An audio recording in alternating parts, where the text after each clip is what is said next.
What's up? What's up with it? Yeah, off in the building for another one. Yeah, we got a great show for y'all today. I got a great show for y'all today. Yeah, we gonna get it in today. We gonna get it in today. Um, but before we get the show started, make sure when you come in the building, smash on the like button, hit my like button, and then jump in the comments and let me know that you in the building. We got my man boxing matchups with Dwayne Freeman. Yes, sir. Daryl LaLoche in the building. The fans corner. What's happening with it? Phil J 508. What's happening with it? Yeah, it's gonna be some cooking today. Yes, sir. Lot been going on, like always, a lot to talk about, you know. And right here, you know what I'm saying, on everything boxing, Mr. Daniel talking that boxing again. We gonna talk about it. You know what I'm saying? We're gonna get down to the nitty-gritty today.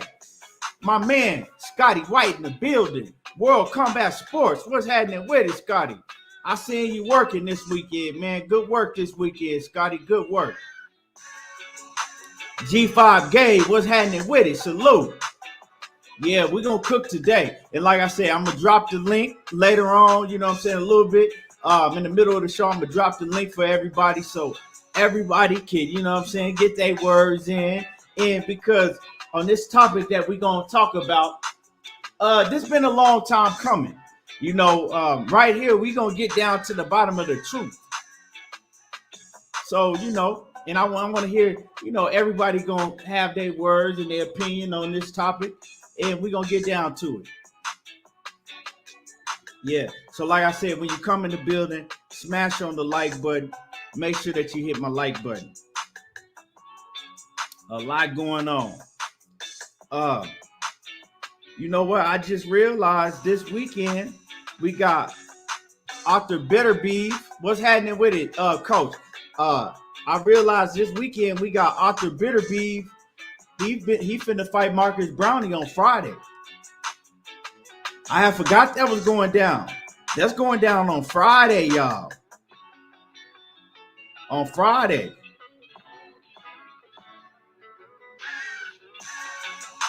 So that's gonna be a hell of a fight.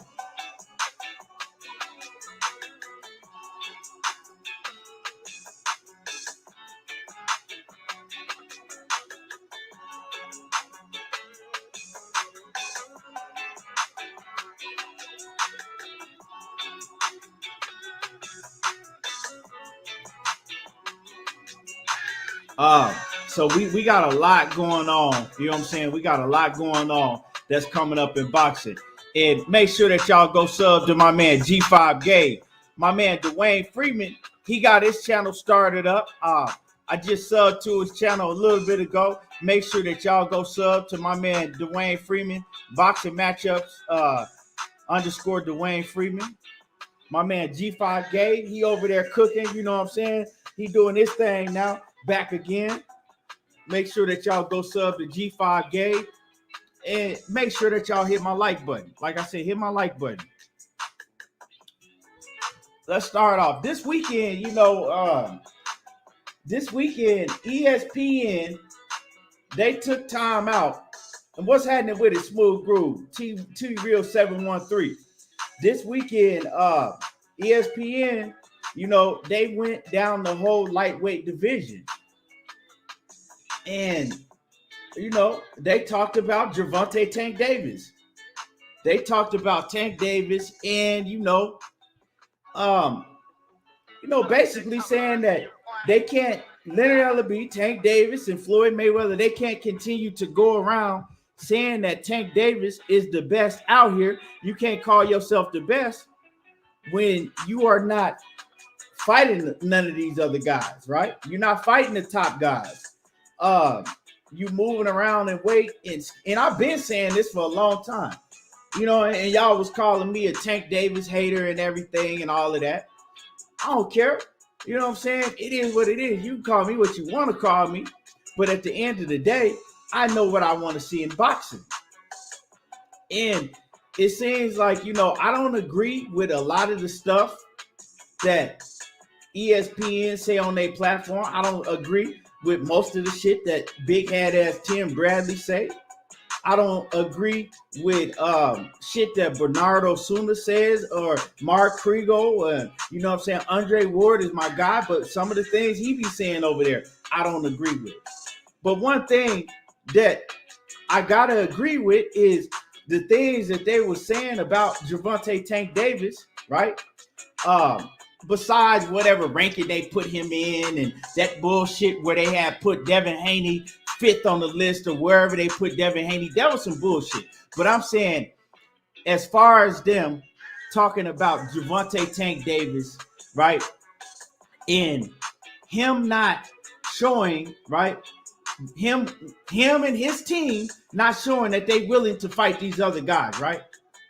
He can't be the best if you're not willing to get in there and fight the best. To be the man, you got to beat the man. I say this shit all the time, you know what I'm saying, like Ric Flair. To be the man, you got to beat the man. And you can't run around saying, well, Tank Davis, he don't got to do nothing. I mean, because all these other guys, they want to be like Tank Davis. And Tank Davis is he the best fighter in the world. Well, we don't know that until he gets in there and fight these other fighters. Mr. Paz, what's happening with it? Seattle Boxing Talk, what's happening with it? So it is, you know what I'm saying? You can't continue to say that. You can't continue to say that, right? Because after a while, I've been saying this. If y'all been watching my show for a long time, right? Y'all used to hear me get into it with Money Brown TV all the time when this topic came up on my show. Because Money, you know what I'm saying? My man Money, he refused to say anything anything that he feels is negative about Gervonta Tank Davis.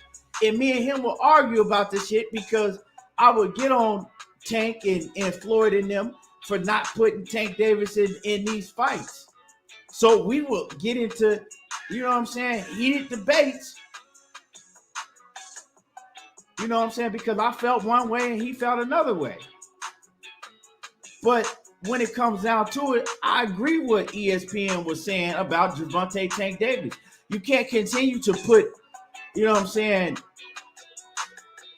a fighter in front of my face and tell me that he's the best, but then you're not fighting the best, right?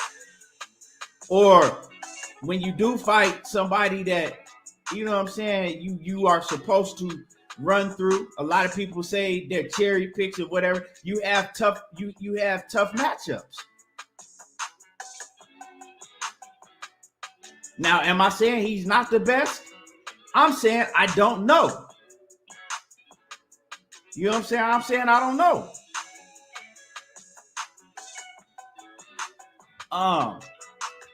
I know that Devin Haney at 135, he's proven what he is. I know that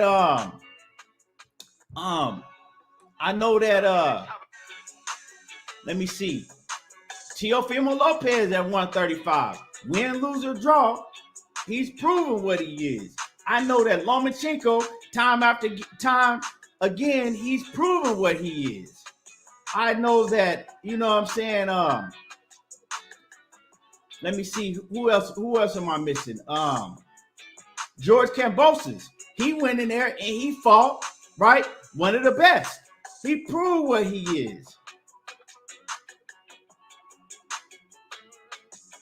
You know what I'm saying? So at the end of the day, PLG Ski, nothing is clear. You can't tell me that Tank Davis is clearly the best fighter, right? In the lightweight division, right? Because he ain't fought the best. Yes, sir. Knockout. Yes, sir. I'm on it. Because it doesn't matter what I may think, what you may think. Like I said, you know what I'm saying, if I had to go and bet, I probably would, you know what I'm saying, bet on Tank against most of them dudes, most of all of them. I might bet on him to beat all of them. But that don't matter.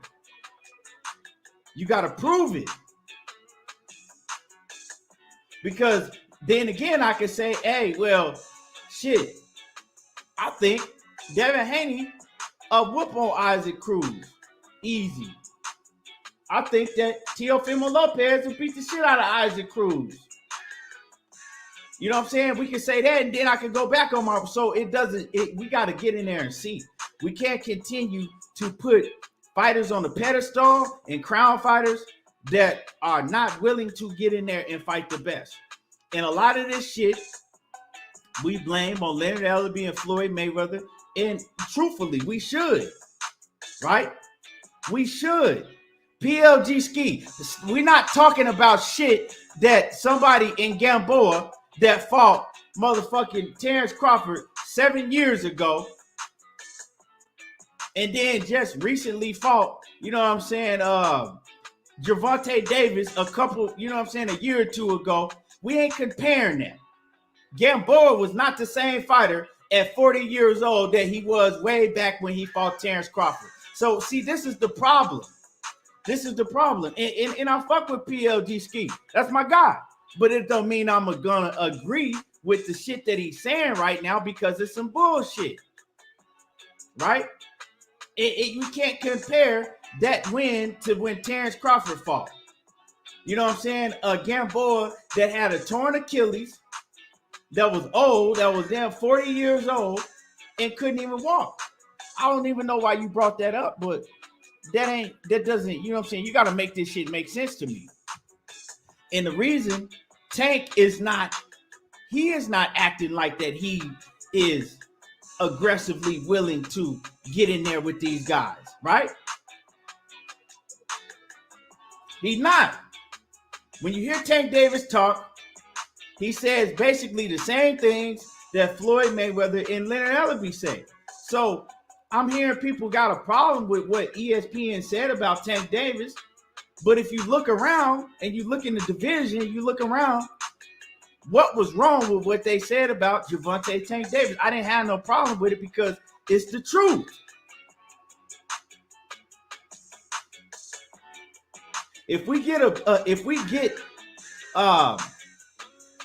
division, right, in every weight class full of Gervonta Tank Davises, I'm pretty sure that most of y'all ain't gonna watch boxing no more. You ain't gonna watch boxing no more.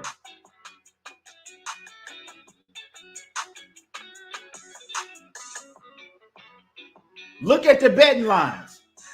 This man is a 1,100, you know what I'm saying, negative 1,100 favorite, shit like that, negative 900 favorite and shit like that, right? Meaning that in order for me to win $100, I gotta bet $1,100 on Tank Davis. In order for me to win $100, I gotta put up $900 and shit like that. So these are mismatches, or they supposed to be on paper. And you can't tell me, well, these guys, when can he fight these guys? These guys, no. Tank Davis is one of the only fighters in boxing, right,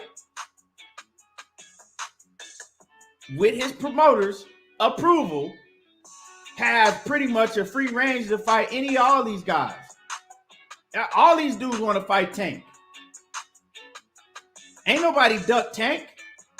Nobody.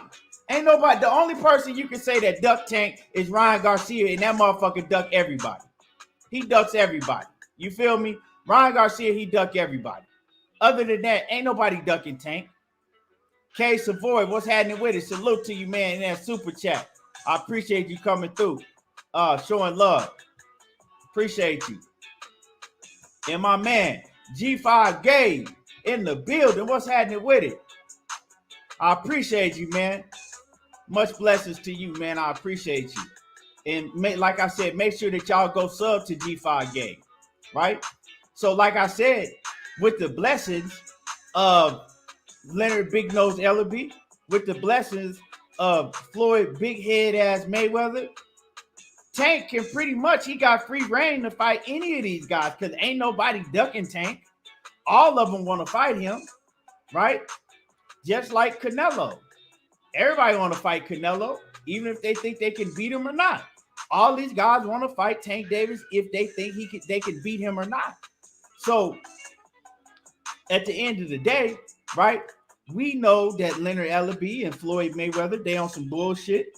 But like I said a million times, and I'm going to continue to say it until I see change in Tank Davis.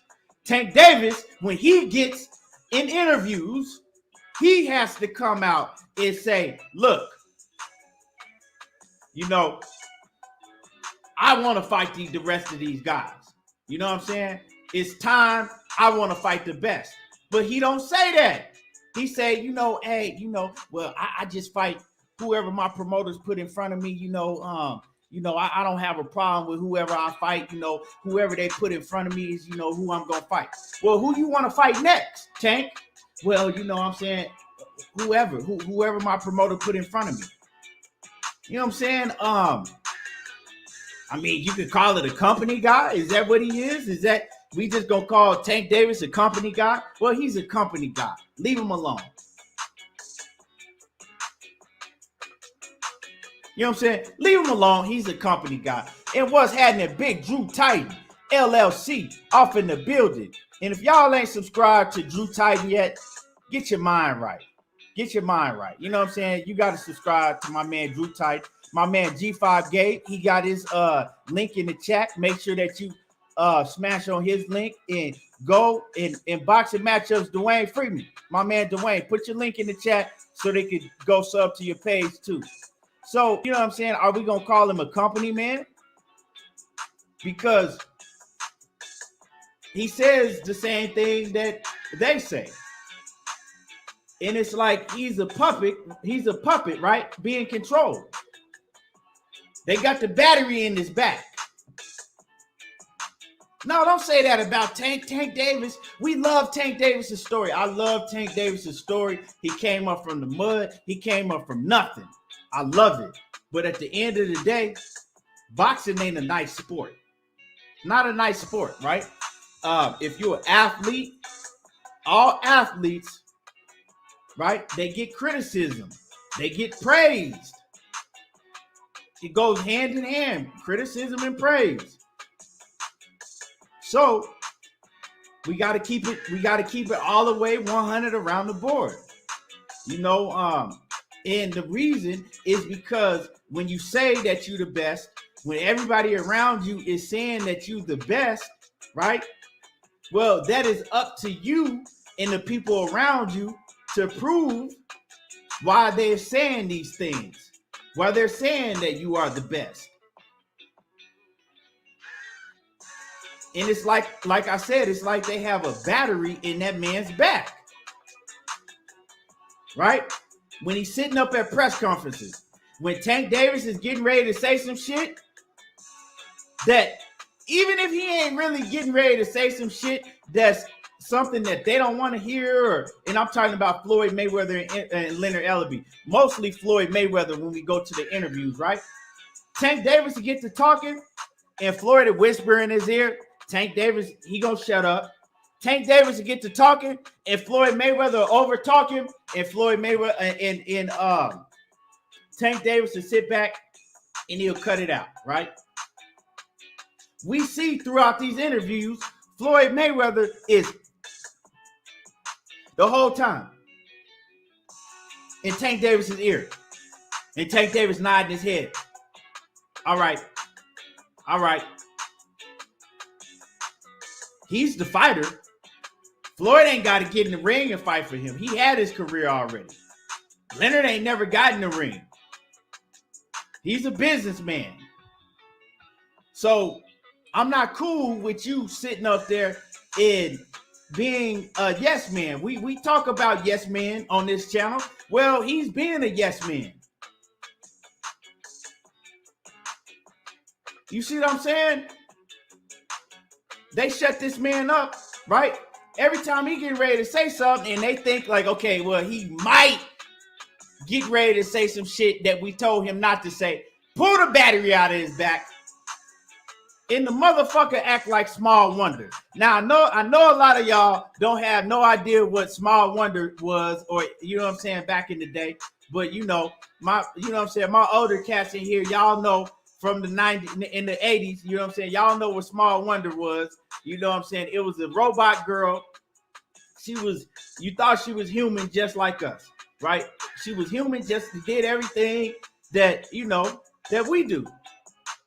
But she was a robot, so she had a battery in her back. If you pour some water on her, right? If you pour some water on Vicky, yeah, Vicky the bot, you know, DP. You pour some water on Vicky, you know what I'm saying? She'll short circuit out, and then she just freeze up. Well, that's what they doing to Tank Davis. Tank Davis is Vicky from Small Wonder. They think he gonna talk? You know what I'm saying? They short circuit Tank Davis out, and that's the end of it. And so if you're a company man, tell us that.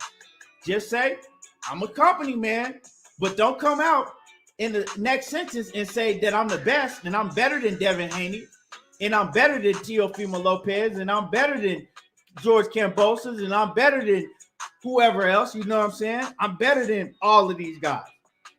And I'm just naming names, you know what I'm saying? Y'all can name whatever names y'all want to name, but I'm just naming names, right? Hey, hey, yeah, Drew said Vicky was the original Terminator. She was dumb strong. I'm telling you, man, Vicky, yeah. Y'all know. But in 817 Boxing Beat, what's happening with it? And like I said, everybody that's in the building, when we get on this Keith Thurman and Errol Spence topic, I'm gonna drop the link for everybody. So, you know, feel free to pick up the link. But I'm just saying, you know, and like I said, I'm looking at Tank and I'm like, that's a bad man. I'm like, I pick Tank to beat T.O.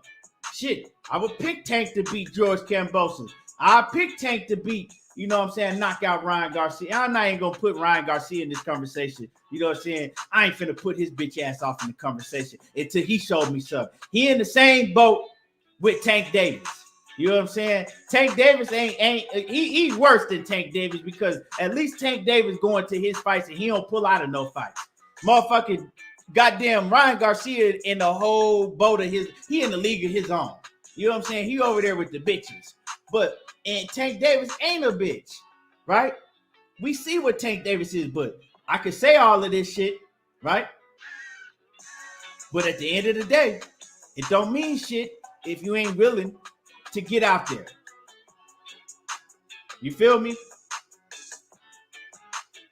If Usain Bolt is the fastest man in the world, but he don't want to run up against Carl Burrell is way back in the day, but I'm just saying, if Usain Bolt is the fastest man in the world, right? Coming from Jamaica, but fucking Justin Gatlin is the fastest man in the US, and Usain Bolt don't want to get on that pavement, right, and get in them blocks and take off against them,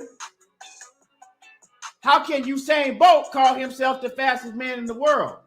And I'm talking about just, you know, hypothetically, if they didn't have a stopwatch. You know what I'm saying? If they didn't have no stopwatch, if they just ran, you know, y'all get what I'm saying, right? If the Bucks say they the best team in the NBA, but then the NBA Finals come, right? In the Phoenix Suns, they the other best team, but the Bucks refuse to play the Phoenix Suns. Well, then they forfeit. They ain't the best team because they refuse to play the other team that said that they was the best. Straight up and down.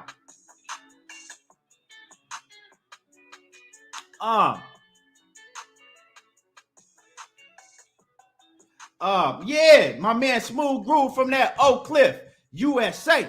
He say, fuck all that. Them boys is easy work.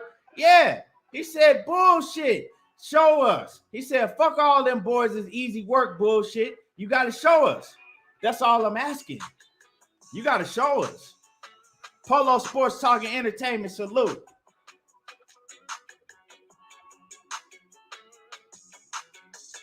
You know what I'm saying? Devin Blocker, what's happening with it? Stan 92. But yeah, that's all I'm saying. So the part when ESPN was talking about Tank Davis, I didn't have a problem with it. Because I've been saying this shit for a long time. Now everybody's starting to see what I was saying and debating and arguing with Money Brown with for a long time. Now everybody's starting to see, like, damn, you were saying that shit a few years ago, Keith, and we come around and this man still ain't fighting the guys in his weight division that, you know, everybody want to see him fight that we say that are the best. Just saying. You know what I'm saying? I'm just saying. What's happening with it? What's good with it? Calvin Johnson in the building. Salute. And y'all smash on the like button. You know what I'm saying? Y'all smash my like button. Get the likes up. Smash the like button. We in here every day and we cooking. We cooking every day. Y'all smash the like button. That's the least thing y'all can do. But so we could call Floyd whatever we want to call Floyd and say that it's Floyd and Leonard Ellaby. But at the end of the day, Tank Davis is a grown man. And Tank Davis, right? He either, you know what I'm saying? Just because you can fight, don't mean you ain't no bitch too. Right? Because it's either you're going to speak up, right? If you really do want to fight these other guys, if you really do want it, you either going to speak up or you're going to be a company man and you're going to let money define you. You're going to let money run you. You know what I'm saying? Some motherfuckers will do anything for $1. And when I say anything, I mean anything.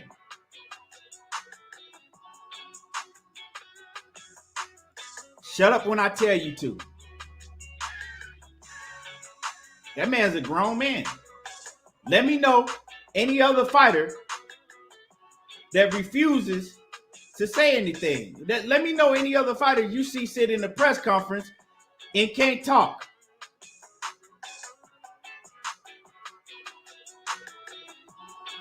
Walking Doug, what's happening with it? I mean, I don't have a problem with your opinion. You feel me? I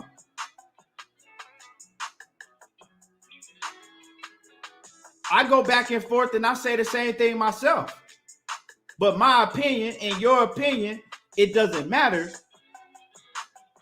when at the end of the day, when this man and his team are refusing to get in the ring with the rest of these fighters. And I'm saying, yeah, Tank Davis too.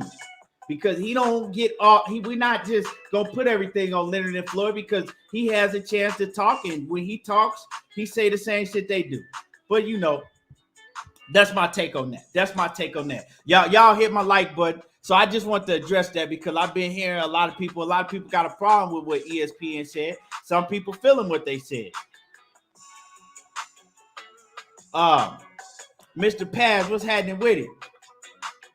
He said, do I feel like they are treating Tank like he is a robot instead of a human being? Well, yeah. But he is that's what he is. Until he shows different, they treat him like a robot and he's allowing it. He is allowing it, right? He is allowing it. Yeah, that's exactly how they treat him.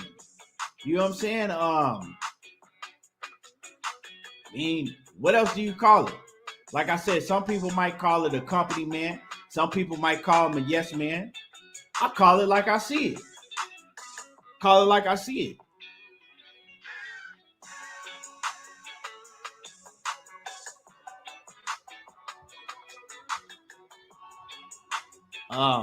You know. Now, would I be speaking on this situation different if Tank would come out and he say, look, you know what I'm saying? My promoters, they make the fights. I don't make the fights. but I would like to fight such and such. I'm gonna talk to my promoter, and because I want to fight all these guys, hey, I don't want to fight such and such. Let's go back to Terrence Crawford. When everybody was saying Terrence Crawford was gonna fight, what's that dude? What's the dude named Cepeda. Terrence Crawford came out. He said, I don't want to fight no Cepeda. Because he ain't want to fight the man. Because he knew it was some bullshit.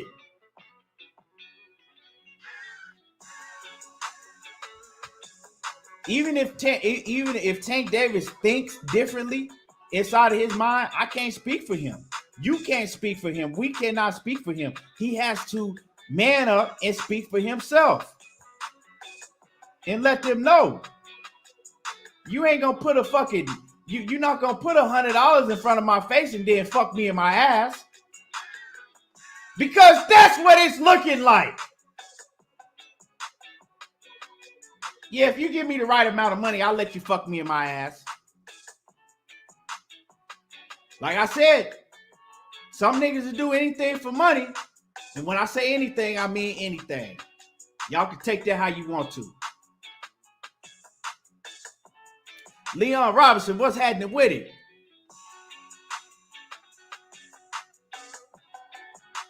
What's happening with it? Yes, sir.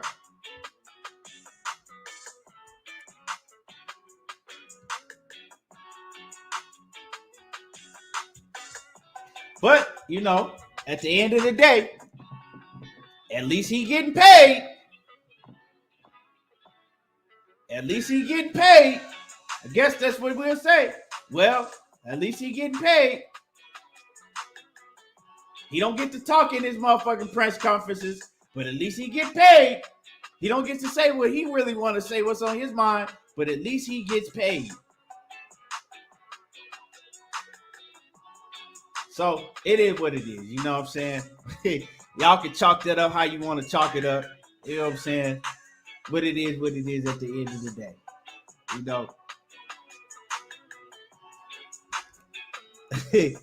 Hey, I mean,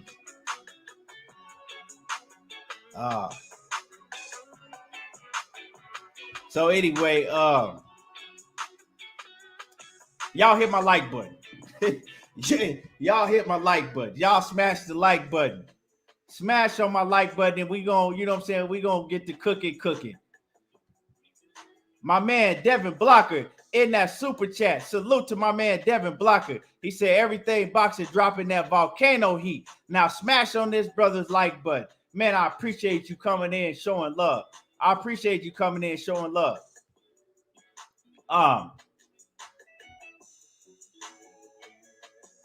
Now, we about to drop these links. Y'all give me a quick second. I got to check on something real quick. And then it's time to get the show started, and we're going to drop the links. Give me 1 second, y'all.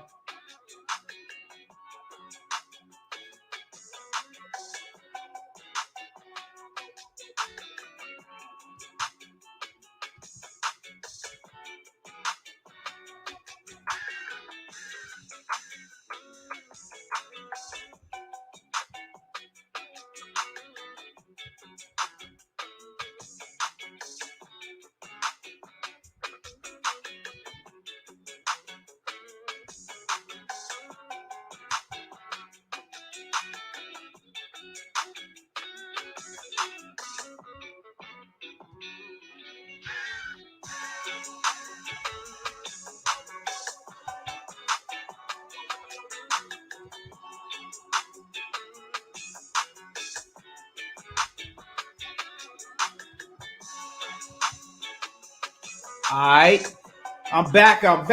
Now, what's happening with it? Blue Blood Sports TV off in the building. Salute to my brother Blue. You know what I'm saying? The Mr. The grind don't stop. Salute to my brother Blue. So, like I said, I'm going to drop the links. And we're going to get into it. You know what I'm saying? We're going to go ahead and we're going to get into cooking. What's happening with it? Lord to the game, boxing talk. So I'm about to drop these links, and I'm gonna put my bill down first, right? And then I'm gonna let y'all, give y'all rebuttals and I'm gonna let y'all cook on the situation. But we're gonna talk about this, right? We're gonna talk about go down memory lane for a minute. We're gonna talk about the Keith Thurman, the Errol Spence. Did Keith Thurman actually duck Errol Spence? Where does Jaron Boots Ennis fit in this whole equation? We're gonna talk about all of this. Cassandra Mason, the queen in the building.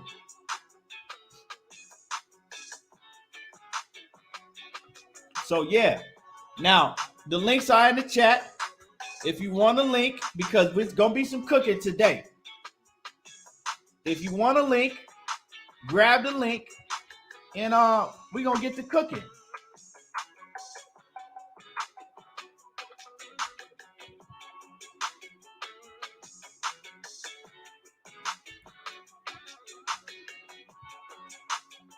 Yes, sir. Grab the link if you want a link before I get to start cooking, because when I get to cooking, it's going down. You know what I'm saying? It's going down. It ain't about what you like, what you want to hear. It's about what the facts is. And that's what I do over here. You know what I'm saying? I break down the facts of everything going on. That's what it's about. What's happening with it? Kwame East in the building, Mr. Lord to the game. What's good? What's good with you, King? What's happening with it, Kwame? Man, I can't complain. Yes, sir. So I'm telling the rest of y'all, if y'all want a link, grab a link. Because we ain't finna do that today. We ain't finna get to the end of the channel and then y'all talking about drop the link. We ain't doing that. Because when I gotta go, when I gotta get off, I gotta get off. Hold on, man. Hold on real quick. Kwame, when you going on? We're probably gonna be on tonight around 9 o'clock. Okay, yes, sir. Yes, sir. And I know so Kwame, Lord to the Game Boxing Talk. What you cooking on tonight? You know yet? Yeah, we got a couple things to cook on tonight, man. EJ sent out a tweet. And also there was a real funny meme in my group about Drico teaching Bud how to count with corn. So we gonna go in. Okay, so y'all going in today, huh? Yeah, we going in. Okay.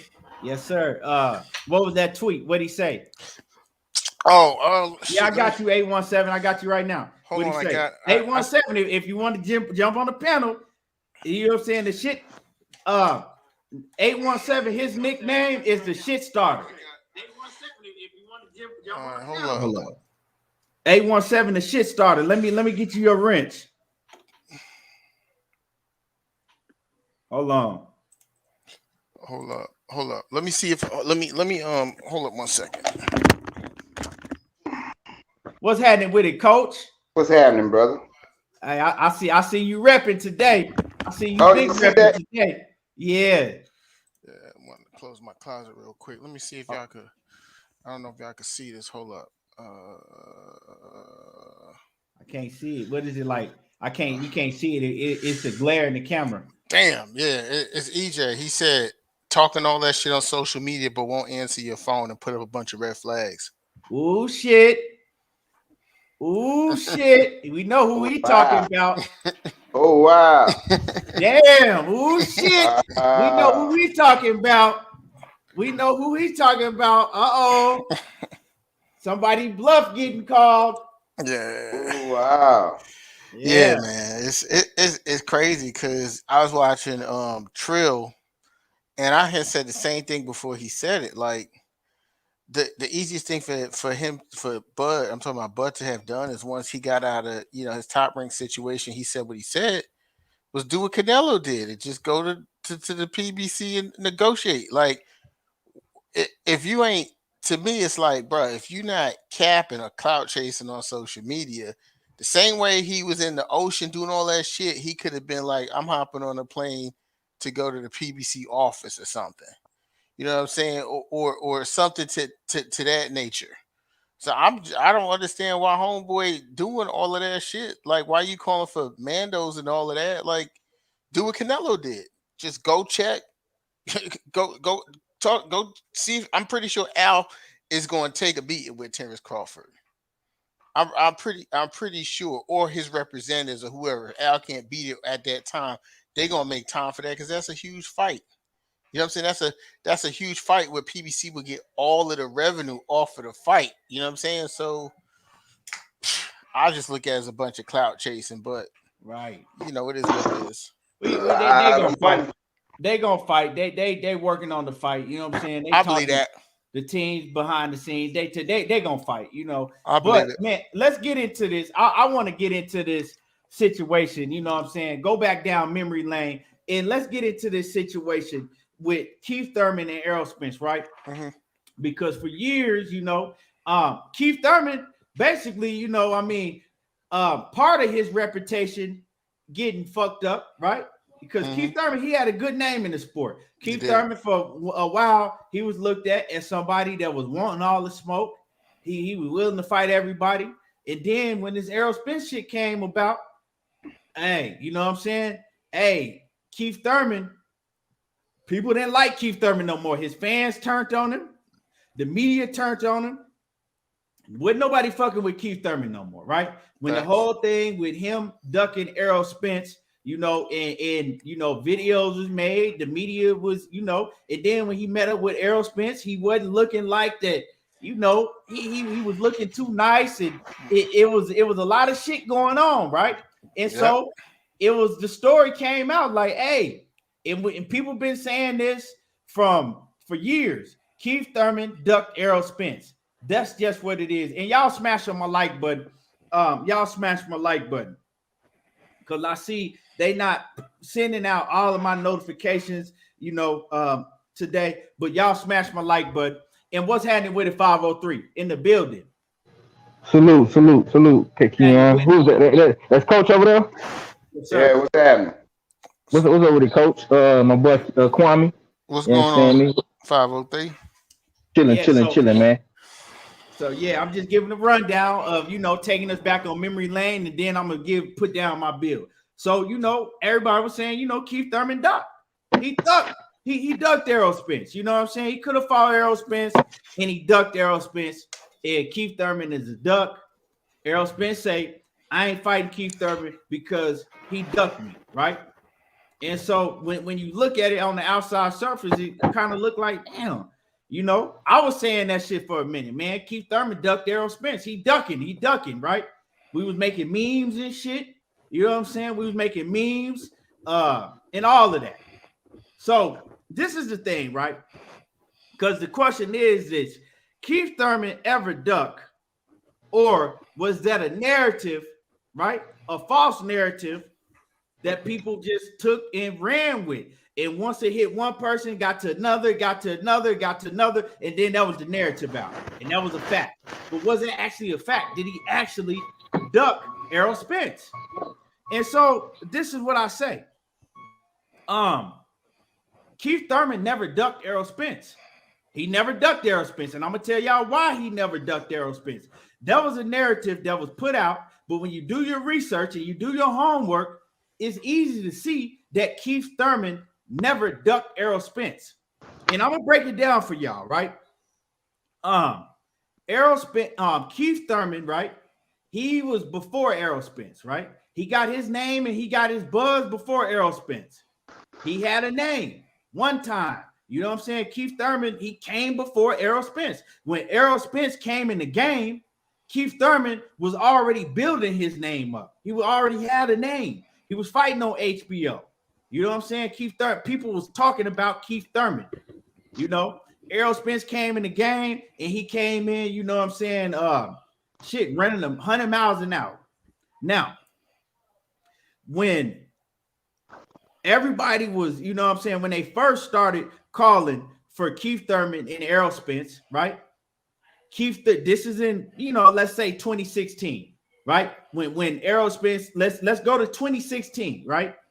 At that point in time, in 2016, y'all remember, Sean Porter had lost his belt to Kell Brook.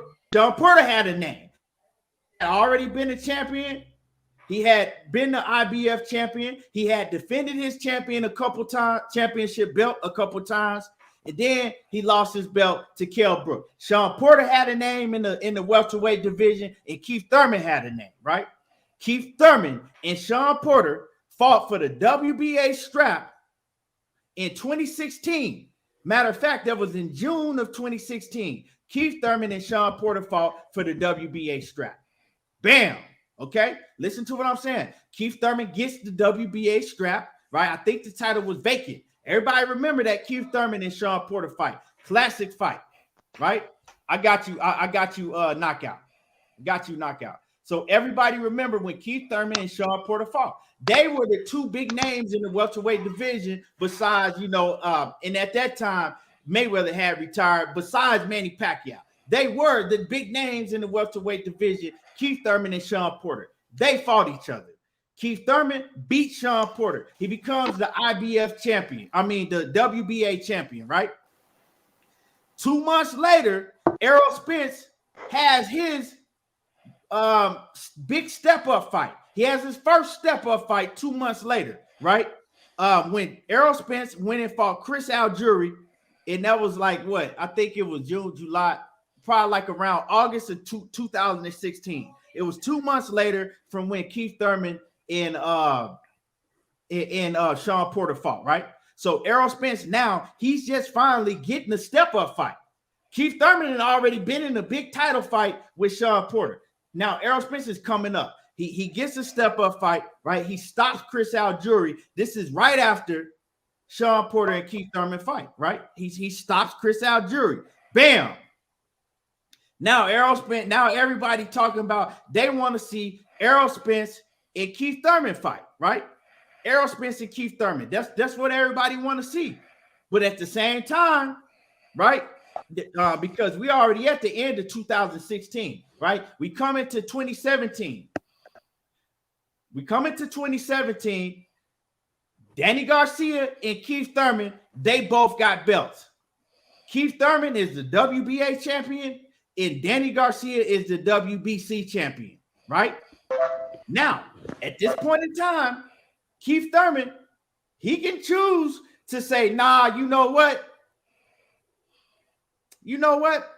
I ain't going to fight Danny Garcia for a unification bout. I'm going to go and fight this up-and-coming young bull, right, that don't have no belt. He don't got no belt. You know what I'm saying? He's up-and-coming still. He's still, at this point in time, Errol Spence still ain't fought Kell Brook. Was he going to choose to say, nah, you know what? I'm going to skip over Danny Garcia in that WBC unification bout, and I'm going to go fight Errol Spence that has no belt. I'm going to give Errol Spence a chance. I mean, he could have did it, but reality is these fighters not doing that shit. They not skipping over no big-ass fight, a unification fight, to go and fight a man that don't have no belt. And I'm an Errol Spence fan. I'm a huge Errol Spence fan. You know what I'm saying? My favorite fighter. But let's keep it 100. That's what a lot of niggas is not doing. Even when they know the facts, they refuse to keep it 100. Right? Because they don't want to go against what everybody else is saying. That ain't me. So let's go down. Let's continue to go, right? So Keith Thurman and Danny Garcia, they finally get the unification bout, right? Listen to what I'm saying. Errol Spence still ain't even got a belt. He ain't fought Kell Brook yet. So Keith Thurman and Danny Garcia, they go into a unification bout in March of 2017. Keith Thurman beats Danny Garcia for the WBC and the WBA strap. Now Keith Thurman is unified, right? He's unified. He got the WBA and he has the WBC strap. Right after that, what happens to Keith Thurman? He suffers an injury, an elbow injury. Now, during that time, Errol Spence, 2 months later, Errol Spence, he goes overseas and he beats Kell Brook. Errol Spence finally gets the IBF strap during the time that Keith Thurman was waiting to fight Danny Garcia, because Keith Thurman, he set out a year waiting to fight for that WBC strap, if y'all remember. Keith Thurman fought Sean Porter in June of 2016. Then he didn't come back and fight Danny Garcia until March of 2017. So he unified, right? Took him a year. He came in unified when he beat Danny Garcia. Errol Spence, about 2 months later, he finally went and fought Kell Brook. Got the IBF strap off of Kell Brook. Now, this is where the shit get real juicy. This is when the campaign started, right? This is when the strap season, all of that, right? Errol Spence is the IBF champion now. Keith Thurman got 2 of the belts also. Now, this is when everybody was on Keith Thurman's head. Keith Thurman, he faking the injury. Errol Spence is calling out Keith Thurman. I want to fight Keith Thurman. Keith Thurman got 2 of the straps. It's strap season. We already know that the other belt, the WBO belt, that's the top rank belt. That's on the other side of the street. All the other belts is over here. I want to fight Keith. Yeah, y'all get the likes up. Y'all smash the like. You know what I'm saying? Don't just sit in the background. Smash the like button. Right? So all of the straps is on PBC. All 3 of the straps. Keith Thurman got 2. Errol Spence got 1. Now, the fans, the media, everybody is going hard at Keith Thurman. We all go. I was doing it too. You know what I'm saying? I'm guilty of it myself. We was all doing it. We going hard at Keith Thurman. He ducking. He ducking Errol Spence. He faking the injury. Keith Thurman just don't want to fight Errol Spence. Keith Thurman come out and he show his elbow, the motherfucking elbow that big, swole with stitches all in it. So was Keith Thurman faking the injury not to fight Errol Spence? That was one narrative that everybody was saying. Y'all remember, if y'all was on Facebook or YouTube, that was the narrative that was going around that Keith Thurman was faking the injury, faking the elbow injury, right? Not to fight Errol Spence. Well, that was a lie. The man sat out over 2 years. He sat out over 2 years. Now, when Keith Thurman said he was coming back, right? When he said he was coming back, he said, look, you know what? Everybody want to see me fight Errol Spence on my comeback, but this is a get back year. I'm not finna fight Errol Spence. You know, I think that Errol Spence is the best welterweight in the world besides myself.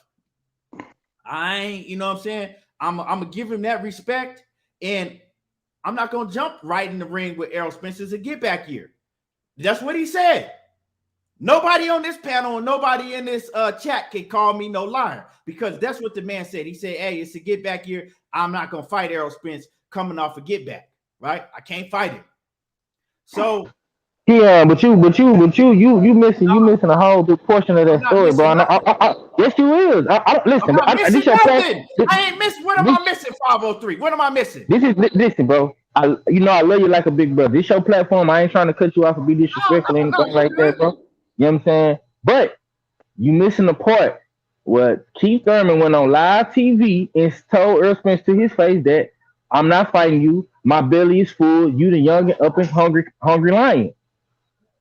You forgot that part, bro. Was it when he was injured? No. Huh? No, bro. No. Nope. No, bro. You said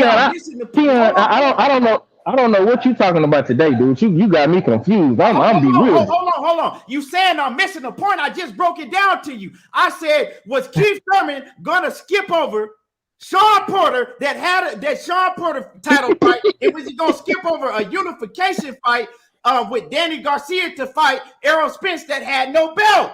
No, bro. But what Keith Thurman said was after that, though. Hold on. So when Keith Thurman was injured and he was coming back, he told Errol Spence, he said, I'm not going to fight you. It's a get back year. He said, I will fight Errol Spence. I'm going to fight him. What did he say? Like 2020-ish. I'll fight him. That would have been the next year, because he didn't come back into June of 2019. When he got hurt, he came back and he fought in February. He fought he fought Josito Lopez first, right? Right. That's a get back fight. He fought Josito Lopez first. Then he fought Manny Pacquiao. Get back year. He said it was a get back year. What I'm saying is he told Errol Spence and he told everybody exactly what he was going to do. He said, I'm not fighting him right off the rip, but I will fight him 2020-ish.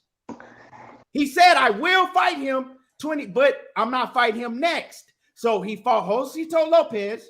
Bam. Almost got knocked out. He almost lost to Josito Lopez, right? Then people like, okay, damn, what Keith Thurman gonna do? And then the Manny Pacquiao fight pops up. Now, a lot of people say, well, he could have fought Errol Spence during that time. Well, he could have, but truthfully, let's speak truthfully, right? Let's do the same shit that we do for all these other fighters. Was Keith Thurman gonna pass up a Manny Pacquiao fight to get in there with Errol Spence? Fuck no. Errol Spence wasn't doing it. He wasn't gonna pass up Manny Pacquiao to fight Ugas. None of these dudes, everybody was aiming for Manny Pacquiao. So he got the big money Manny Pacquiao fight. He took that fight. He took the fight. Bam. Can we blame him for taking the Manny Pacquiao fight? No, we can't. After the Manny Pacquiao fight, he still ain't came back. So if you saying that Keith Thurman was ducking Errol Spence, and I'm talking about what's going on in the sport of boxing. I ain't talking about low. Well, he said I ain't gonna fight that dude because he's a young, hungry lion. First of all, of course he wouldn't go fight him. The man didn't have no belt. Keith Thurman was going after the big fights and all the titles. Bro, he already had the belt, bro. Ain't no hold on. He had the belt. He had the belt, bro. Let him go. Let him go. These are facts. Y'all trying to hold on and all of this. The timeline is right there. The man and the man has still been out. He's still been out of the sport, right? So when he said he want to come back, then Errol Spence was like, I ain't fighting him. He ain't want to fight me. He ain't want to give me no chance. He didn't want to give me a chance. Now, y'all niggas need to get right. Niggas need to get the facts right. Is if I'm going to give him a chance, that's cool. Now, if you want to say that Keith Thurman didn't give him a chance, right? That's cool. But is Errol Spence going to go say, nah, you know what? I ain't going to fight. I'm not going to fight Terrence Crawford. I'm going to fight Jaron Boots Ennis. Jaron ain't got no belt. He on the come up. He hungry. He's a hungry lion, just like Errol Spence was. Jaron Boots Ennis is in the same space that Errol Spence was. He hungry. He on the come up. And Errol Spence, Terrence Crawford, one of these niggas can choose to, you know what I'm saying? Choose to be like, you know what? Fuck everything else. We gonna fight. I'm gonna fight Jaron Ennis. Errol Spence could do that right now. You know what? Fuck going after these titles, the title that motherfucking Terrence Crawford got or Ugas or whenever it was. You know, fuck that. I'm gonna give Jaron Boots Ennis a chance. Is that how boxing work? What niggas is doing that? Keon, you gonna let us talk? Yeah. What is doing that? Because y'all ain't gonna keep it real. Hold on, Keith, you ain't giving us a chance to keep it real. Right, hold on. I'm gonna let Kwame talk. I'm gonna let you talk. And like I said, come with facts like I did. I'm gonna come with facts. I'm gonna come with some facts, Keon, real quick, because I got StreamYard. I'm on my computer, so I want to share my screen real quick if I can with y'all. I don't know if I can. I can't. Hold on a second. It's showing. Well, maybe I can't. I don't know. I'll just hit start sharing. So I got ESPN article up here with Don Raphael about when Keith Thurman got his elbow surgery, 2017, April 19th of 2017. This article was written on May 19th of 2017. If I could remember right, Kell Brook and Errol Spence happened in May of 2017. That's when they fought. That's when he won his belt. Now, what 503 was talking about in terms of what Keith Thurman said about hold on. You skipping around, right? You skipping around. Danny Garcia and Keith Thurman, they fought in March of 2017. Yeah. I'm not skipping around. I'm talking about after that. Because what you said in terms of Keith Thurman fighting Sean Porter and Danny Garcia, that's 100% valid. I mean, why wouldn't you fight the champions? I mean, that makes 100% sense. What I'm saying is, why the narrative of him ducking Errol Spence came about was for a couple reasons. I'm gonna start here. All right. There was an interview that was done on Showtime. This is what 503 was talking about, where they had Brian Custer there, and they was constantly trying to match these guys up. They kept putting them on the same screen on Showtime. They all fought on the same platform. When they asked Keith Thurman about fighting Errol Spence, he said he wasn't hungry. He said his stomach was full of some bullshit like that. And then he said something about Errol Spence going over to fight Kell Brook and getting the belt, and then they could fight. That's what he said, right? You're right. I remember that interview, but Okay. I'm asking you, right? Was he injured or was he in the sport at that time when he said that? At that point, he hadn't announced that he was injured yet, because when let me finish.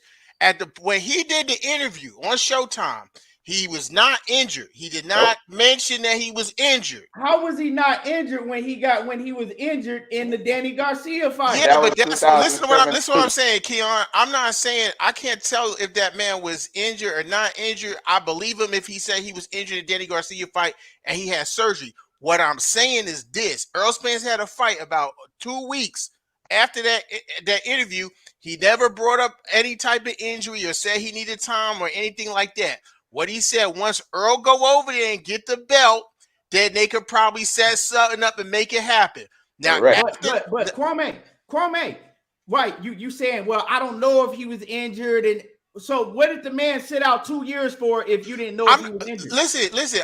I'm just saying that. I'm just asking. Listen to what I'm saying, Keon. I'm not saying that he wasn't injured. All I'm saying is that after the Danny Garcia fight is when this interview took place, and he never mentioned anything about any elbow injury, and he never mentioned anything about having to go get surgery. When he was asked by Brian Custer in that interview what he said, where his stomach was kind of full or something like that, and then he said Earl got to go over there and handle his business over there in the UK, and they could fight. Now, what happened was, once Errol Spence went and handled his business over there in the UK, then Keith Thurman came on Instagram with a picture of his elbow after he had surgery. He was showing that it was all red and everything like that. I don't have a problem with that. Now, what I'm gonna say, because he couldn't afford him then, because he had it, right? But I'm telling you what he had, and this is from the ESPN, right? Because I followed this. On March 4th, Thurman, 28-0, 22 knockouts, won split decisions against Danny Garcia and a much anticipated title unification at the Barclays Center, Brooklyn. Thurman, 28, a Clearwater, said he fought through severe pain in his right elbow during that fight. Now, this is Spence had already fought. This is when it's coming out now after that. Dr. Riley Williams performed the surgery on April 19th at the hospital for special surgery in Manhattan and removed calcium deposits from his elbow. What type of surgery Keith Thurman had basically was he had calcium deposits, which just needed to be cleaned out from his elbow. Now, you go on, I went to multiple sites, right? They said, here it says he was going to be out for 6 months. When you go on Google and do research, the recovery time for removing calcium deposits from your elbow is 6 weeks. Lomachenko and Floyd Mayweather had rotator cuff surgery done on them, and they was back in the ring with champions. Once they did it. So Keith Thurman took something that was supposed to say 6 weeks. We gave him the 6 months, and he left the sport for 22 months. 2 years. He was going for 22 months. So, hold on. So are you saying that he took off? Right. This is your narrative that you're saying. You're saying that he took off for 2 whole years, right? Missed 2 whole years of boxing just because he didn't want to fight Errol Spence. No. Okay. Hold on. Let me just finish. Go ahead. I'm gonna let you finish. So he couldn't fight Errol Spence. No. What I'm saying is that Keith Thurman wasn't hungry anymore. And he went and got married. He put on a whole bunch of weight and all those things. He needed to take a break from the sport. I'm not saying he ducked Errol Spence. I'm not going to roll with that narrative. But I'm going to come to the conclusion when you tell a person that when they get it first, because the reason this whole narrative went with Keith Thurman is because every time Errol Spence called him out before he had a belt, Keith Thurman used to say, "Oh, this guy ain't fought nobody. Put him in the ring with somebody, at least somebody that I'd already fought and I had already beat and stuff like that." And then as soon as Errol Spence did all of that stuff, Keith Thurman changed his tune, and we all saw it on Showtime multiple times. Matter of fact, there was another Showtime interview. They was talking, and Earl called them out. They was sitting at a podium. Motherfucker Keith Thurman got up there and dapped this nigga. He was talking so much shit before all of that. The boy this, the boy that, the boy this, the boy that. And then when Errol Spence showed up, the nigga dapping the nigga. He doing all kind of weird shit. They had him up there with Deontay Wilder and Tank. They was trying to sell us the fight. This dude was not acting like he wanted any smoke. Bro, period. But Kwame, when I gave my breakdown, right? Can we go, bro? Can we go? No. Let Keon speak. Him around Errol Spence, he wasn't acting like he wanted to fight the man. I said that. But I'm going by the actual facts. If he was out for over 2 years, he was out. Is that not a fact? No, he was out. He was out because he wanted to fucking be out. He could have been came back. It was the man out of the sport. Because he wanted to be. Injury or not. Okay, Keon, let's do this. Before all of this shit. Okay, well, let's talk about this fact. When he had the WBA regular belt, Floyd Mayweather told that motherfucker, "I'll put up both of my belts, the WBC and the WBA. If you fight fucking Errol Spence, then I'll fight you if you get past him." Who else he tell that to? Who else he tell that to, Coach? He told it to fucking Keith Thurman. Who else? He told it to Keith Thurman. For $10 million. Who else did he tell it to? Huh? Who else did he say that? It don't matter. It do matter. Why? Because the other we talking about Keith Thurman. We know for a fact he told it to fucking Keith Thurman. He told it to Sean Porter and Keith Thurman. We not talking about Sean Porter. We know for a fact that he told it to Keith Thurman. He told Sean Porter, he said, "I'll put on my belts.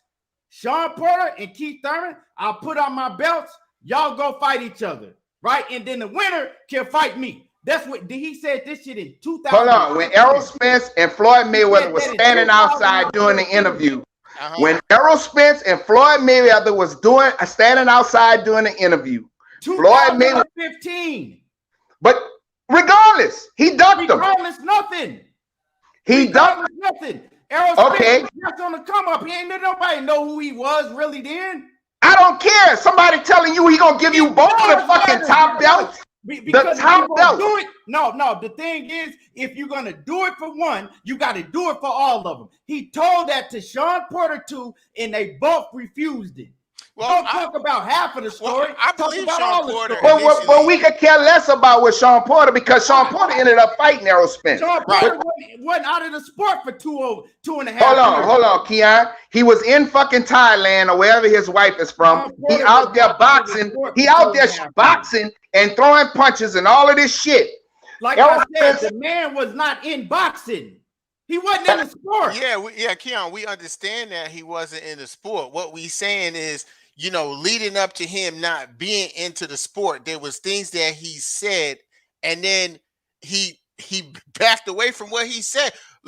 Listen, all I'm saying is Keith Thurman, when he got injured as a fighter, right? He was a unified champion. He did not have a champion's mindset. When the champions, guys who are unified champions who have 2 belts, they don't say, "I need a get back year." They don't come out and say stuff like that, bro. Not only that. When Errol Spence fought Mikey Garcia, Keith Thurman still had a belt. That's 2019. Bro, you got to get your dates right, Coach. Keith Thurman, when he came back in 2019 in February, he said, "I'm not fighting Errol Spence. Right? It's a get back year. I ain't fighting none of them fights like that." Now, my point is, right, what Kwame is saying, he ain't getting straight to the point, but he's saying a lot of the same things that I'm saying. I know that Keith Thurman wasn't hungry. I know that Keith Thurman was he went off and got married and he wasn't the same Keith Thurman, right? He wasn't hungry, right? That doesn't mean that he ducked Errol Spence, because what I'm talking about the timeline. When they were both active, right? When they were both active, when he fought Sean Porter, when he fought Danny Garcia, right? When they were both active, you can say, oh, well, I think he didn't come back to the sport, because you can't say that man set out over 2 years, missed all of them paydays just because of Errol Spence. He could have came back to the sport and not fought Errol Spence. He could have came back to the sport and not fought Errol Spence. Errol Spence wasn't his mandatory. Bro, he did that. Keon, what is he talking about, bro? He could have made weight, bro. 503. Can you listen and comprehend? When he came back, he came back in February of 2019. I've been listening to you for 30 minutes. We talked about that. He said, I'm not going to fight Errol Spence. It's a get back year, but I will fight him in 2020-ish. Was he defending a belt? 2020-ish. Was he defending a belt? I don't understand about that. Bro, if this was Terrence Crawford, I don't even fuck with Keith Thurman. No. If this was Terrence Crawford doing this, bro, you would be calling this shit ducking. How would I be calling it ducking if Terrence Crawford was sitting out 2 whole years? Wait, Keon. Let me ask you this question. See, as a boxing coach, I don't want to. The thing that gets me is this: did he defend his belt when he came back?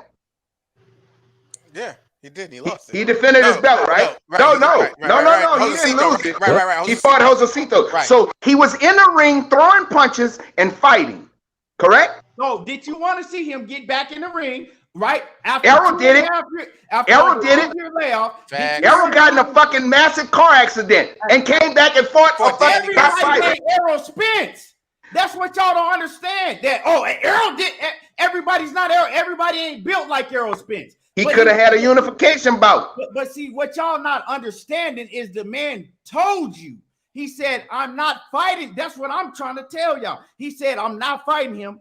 It's a get back here. In turn, a duck. I'm not fighting him. It's a get back. A duck. So, in turn, a duck. So, like I said, when I broke down my bill, I said, if y'all want to see him fight, off of over 2 year layoff and get straight in there with Errol Spence, then you can call him a duck.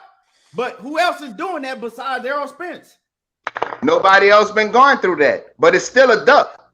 Anytime you're gonna say I'm still getting in the ring with somebody, I'm throwing fucking punches. Like I said, man, see, this is the problem, right? When a man come out and tell you, when he come out and tell the fans, hey, you know what I'm saying? Like, hey, this is what it is. This is what. Then we talk shit. We don't respect it. But then when a motherfucking lie, like Eddie Hearn or somebody else lie and go or move all around, then we talk shit about them too. But Keon, just because you tell the truth, don't make it not a duck. A duck, right? Just because he tell the truth, don't make it not a duck. So let's get down to the nitty gritty then. So you saying that he ducked Errol Spence coming off of the injury? Yep. So and before that, when Floyd Mayweather told him, when Floyd and Errol was standing outside after, I think it was Broner fight. It was Broner and Porter. And he said, Keith Thurman, I will put up both of my belts because I don't give a fuck about no belts. My WBA super champion and my WBC belt if you fight Errol Spence. And if you get past him, you can fight me. Bro, that is in 2015. I don't care if it was in 2099. It does matter because now we see how these fighters move. That's in 2015, right? So did he duck him then? Hold on. Errol Spence hadn't fought nobody. He was on the come up. Nobody even really knew who Errol Spence was. Keith Thurman had a name. So what? Hold on. But see, you're not telling the whole story, Coach. Okay. You're telling half of the story. No, I'm not. That's a fact. He told Sean Porter and Keith Thurman, I'll put my belt up and y'all can fight each other, right? The winner, whoever wins, right? He told Sean Porter and Keith Thurman, he said, I'll put my belt up, right? When did that happen? He said, whichever one, he said, Keith Thurman or Sean Porter, right? Y'all fight Errol Spence. Whoever fight Errol Spence and beat him, if you can beat him, then y'all can fight me. Sean Porter, he refused it. Keith Thurman refused it. That was in 20. Neither one of them was trying to take that fucking road and fight that nigga. But that mean they ducked. I mean they ducked, bro. That mean they ducked. And it took because I gotta jump in, bro, because Keon ain't he ain't letting me talk. Go ahead. Listen, the way I see it is like this, bro. Keith Thurman was the man before Sean Porter. You know what I'm saying?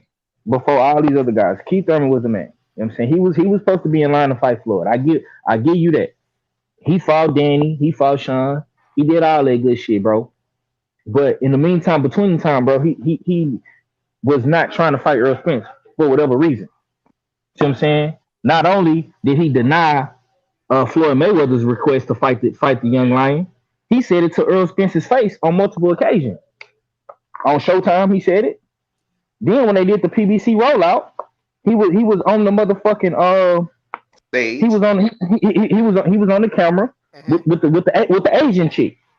Errol Spence came in real quick. See, oh man, see. No, because I'm gonna answer this. I can't. I'm gonna answer A1 Boxing B real quick, and I'm gonna let you get to your cooking, right? Because like I said, when you type shit like I don't see it, right? You said that you said that 6 million people had watched Errol Spence on NBC, right? Mm-hmm. Right. Now, that was 2016. Newsflash, we're talking about 2015 when this happened, right? Now, in 2015, so y'all know, Errol Spence, right, had fought Samuel Vargas, he fought Phil DeGreco, Chris Van Heerden, and Alejandro Barrera in 2015, right? So anywhere in there, that's when they had that conversation, right? That's when Floyd Mayweather had Errol Spence, and he called out Sean Porter and Keith Thurman in 2015. Now, tell me, out of Samuel Vargas, Phil DeGreco, Chris Van Heerden, and Alejandro Barrera, like I said, Errol Spence hadn't fought Leonard Bondu until after Chris Algieri. Mm-hmm. So if you type it in the chat, 817, get your facts right. Go ahead. Okay. Since we doing the dates, right? Okay, so Errol Spence beat Kell Brook, became the champion in May of 2017. Mm-hmm. You know what I'm saying? Keith Thurman got the belt from Danny in March of 2017. After the Danny Garcia fight, like Kwame stated, the man went on. Cut out. You cut out 503. So he didn't. Okay, so he won in March of 2017. Errol won in May. Mm-hmm. Right. So during that whole time, Errol Spence was left to fill the void in. Okay, because Keith Thurman wasn't doing it. Keith Thurman got stripped of the WBC belt. That's how Sean Porter was able to become the two-time champion due to inactivity. Now, in the meantime, between time, Danny Garcia, he had the belt too. Right. Then him and Sean. But they fought for the vacant belt. They fought for the vacant belt. So right. this is how Sean Porter beat Danny. He beat Ugas, and then Earl and Sean fought. But bro, like Kwame stated, bro, it has been plenty of times that Thurman could have fought Errol Spence Jr., bro. You know what I'm saying? He just took a break, took a vacation. So you know what I'm saying? So and I'm gonna answer Blue Blood.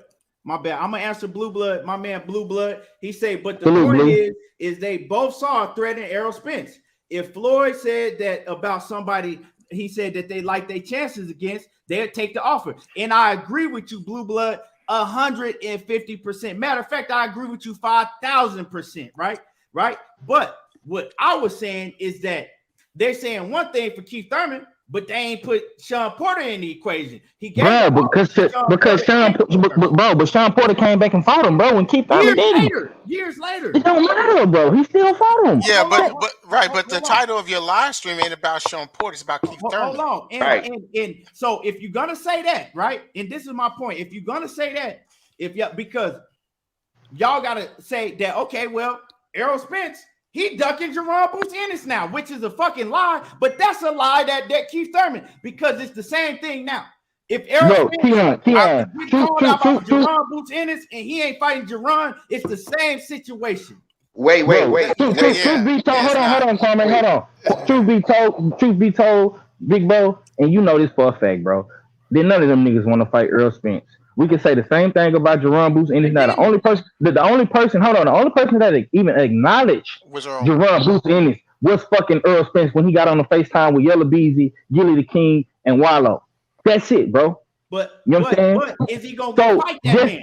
Is he gonna go fight him? We don't know. We gonna see. Listen, we gonna find out. But you can't say he's saying like Keith Thurman. It's a get back here from me. I just had an eye injury. So exactly, bro. And this too. No. We gonna keep the same energy in this too, Keon. Because or Terrence Crawford next. I want you niggas to keep the same energy. If you don't want fight, no, we gonna keep that same energy. Or Terrence Crawford next and say in this too, bro. Because you trying to put the blame on everybody, which in some points you right, but at the same time, bro. Okay, they didn't want to fight the man when he first got to the division. He was a quote unquote low risk.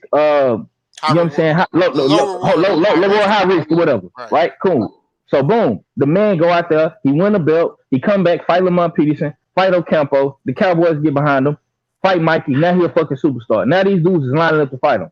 Right. So Danny Garcia and Sean Porter circled the block back. You understand me? And what did Errol Spence say? He said, "Yeah, I fight y'all. The tables have turned." You know what I'm saying? So Keith Thurman never got a chance to come back to the table because he missed out on the opportunity because he wanted to come back, take a tune-up fight. Then he ended up fighting motherfucking Manny and losing. Right. No, that was Cito first. Right. And almost that's the tune-up. That's the tune-up that he lost to, bro. So I mean, to me, man, that fight could have been happening, bro. Yeah, listen, Keon, the difference I'm gonna say between what you saying about Errol and Boots now and Errol and Keith Thurman is that Boots don't have a belt yet, right? When Errol got his, I gave you Errol Spence didn't have no belt neither. Right, but I'm not talking about. Errol got the belt in May, bro. He got the belt in May. Yeah, but I'm not talking about that. I'm talking about.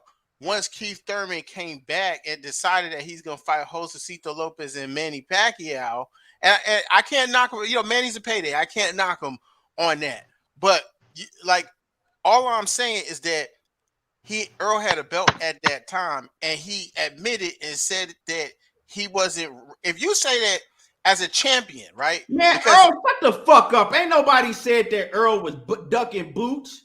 You sound stupid as fuck. I said that if they're going with that narrative, they have to say the same shit. If you listen and know how to comprehend and just coming in here typing stupid ass shit, you would know what I was saying. To me, Earl ain't ducking no Boots because why would he fight Boots? Right. Fuck, he gonna fight Boots ain't got nothing for him. And I'm saying the same thing for Keith Thurman when it came to the Keith Thurman situation. You stupid nigga. I was like, wait a minute, okay. Niggas coming here halfway through the motherfucking niggas to catch you through in the middle of a conversation and think they know what the fuck you talking about. You sound fucking ignorant. Yeah. All I'm saying. Dang, Earl Taylor Sr. No, don't do Earl Taylor Sr. like that. He cool, man. He cool. The nigga coming here talking some bullshit. He can be cool. Don't come up here talking bullshit when you don't know what I'm talking about. Acting like I'm saying that Earl is ducking Boots. Fuck no, Earl ain't ducking Boots. Keon, this is what I'm saying, right? Before Manny Pacquiao beat Keith Thurman, we all know Keith Thurman only has one loss, and that's to Manny Pacquiao, right? He technically didn't lose his belt because of the 22-month layoff, whatever. He vacated the WBC for whatever business reasons or whatever. It's a situation like when the job say either we can fire you or you can resign. So he vacated the belt, right? My point is, as a unified champion, right, who had calcium deposits moved from his elbow 22 months later, if you're not talking about fighting the best people in the sport or top level people in the sport, then to me, it's a duck.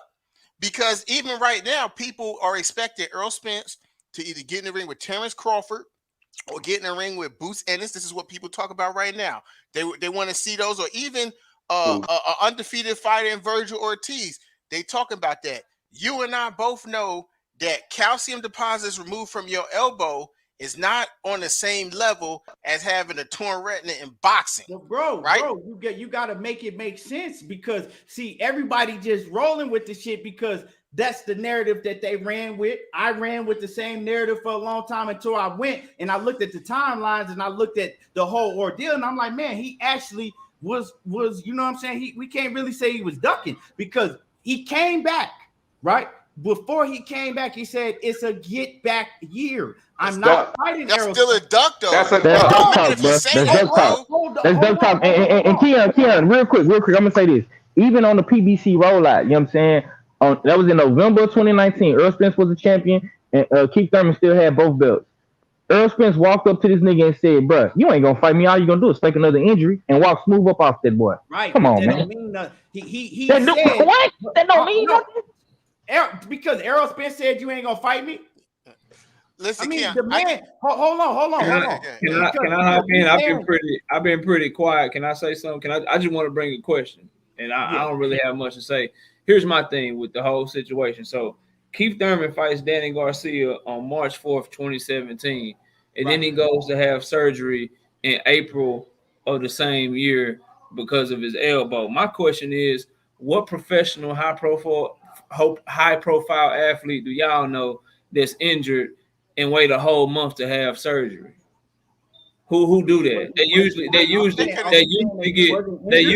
injured. They usually get injured and they have surgery immediately. They don't wait a whole month plus to go get something fixed that need to be fixed if it's really that serious. So this is what I'm asking. Because see, we got to get to the point where y'all are saying, right? Because I made the point, it wouldn't have made no sense, right?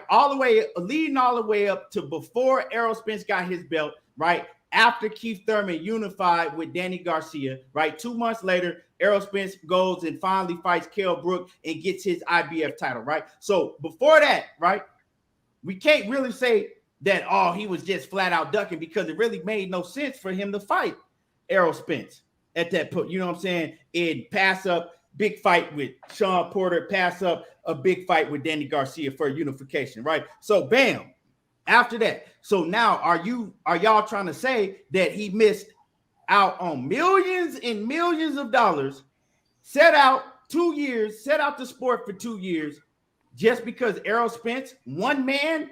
No, I don't Just think because that. one man was in boxing, No. set out for 2 years? I don't think that. I think it make sense. No, I feel like he just wanted to take a break from the sport and do other things. You know, he wanted to get married and had kids, and he didn't have a kid yet, but I think he wanted to do other things, and he wanted to take a break from the sport. But heavy is the head who wears the crown, because you a unified champion.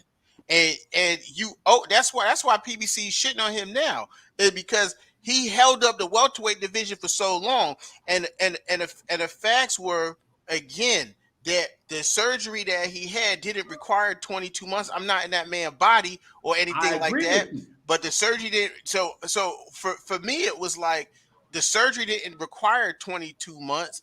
And then if you remember, they kept announcing fight dates for Keith Thurman, and they kept getting postponed because he couldn't make weight. You know what I'm saying? And he didn't want to get in the ring with Errol Spence because he wasn't in tip-top shape.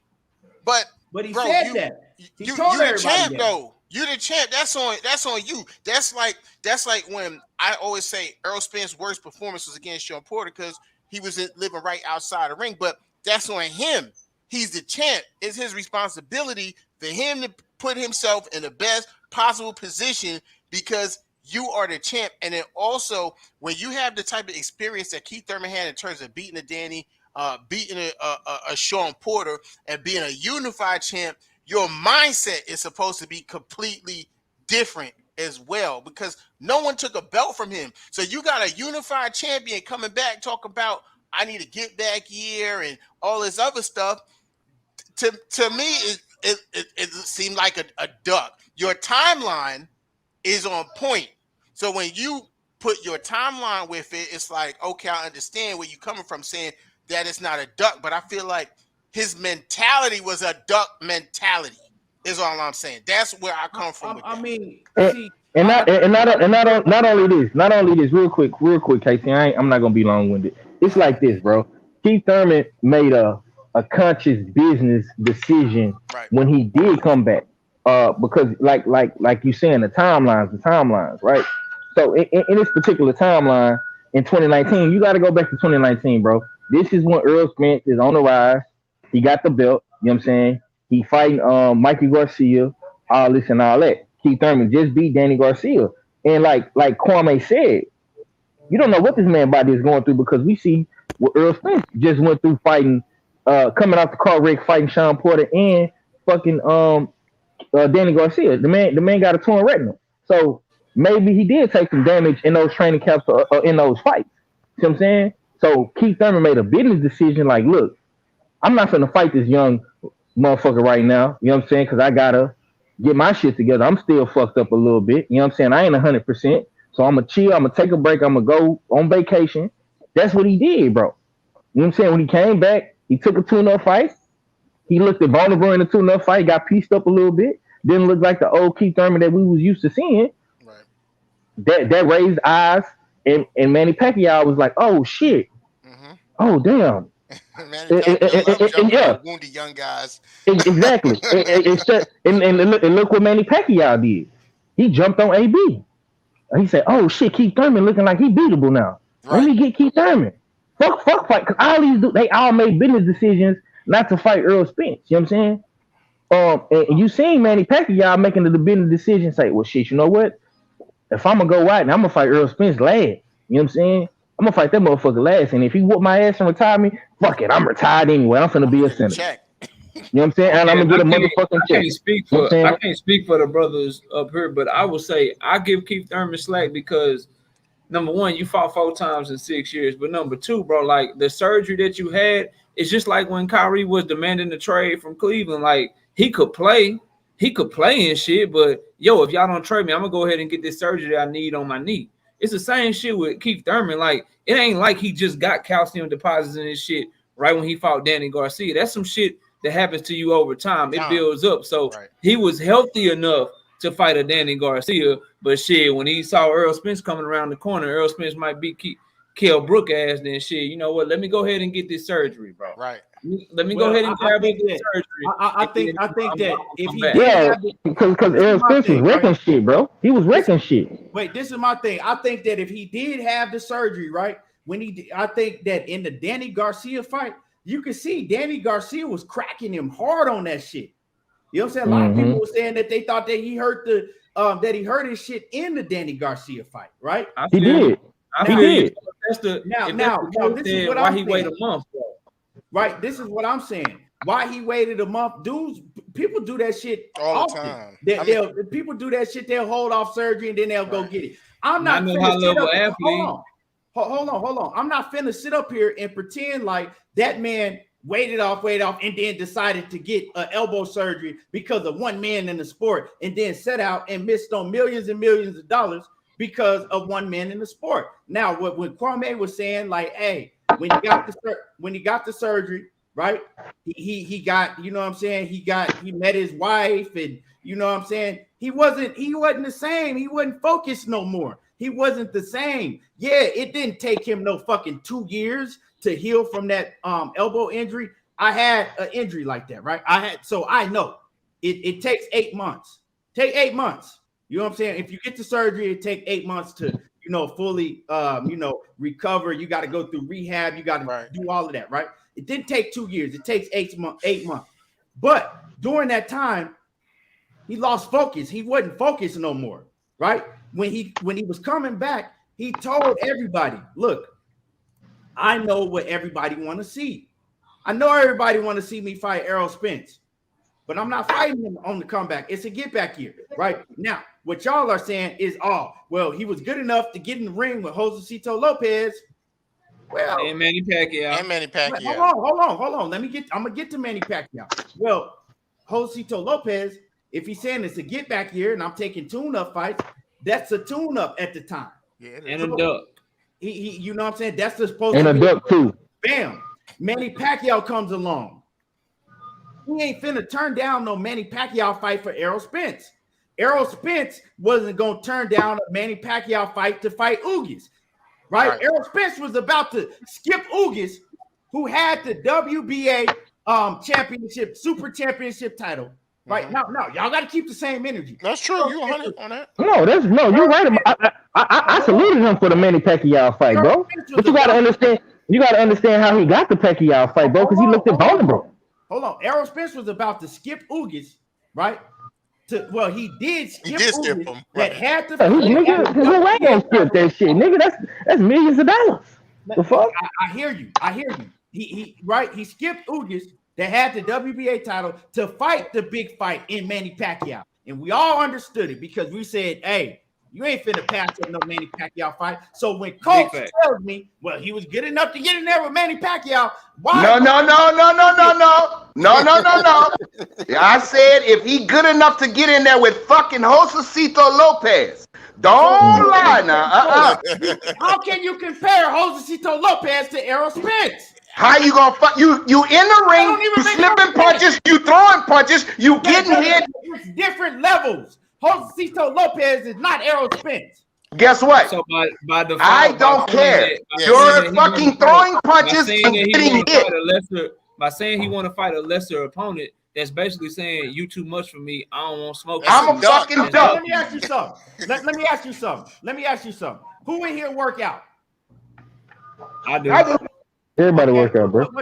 What's your? Let's just say, what's your max bench press? Don't matter who answer it. I do calisthenics and shit, bro. I don't know. Right, I don't do that now. Okay, what's the most push-ups you ever did?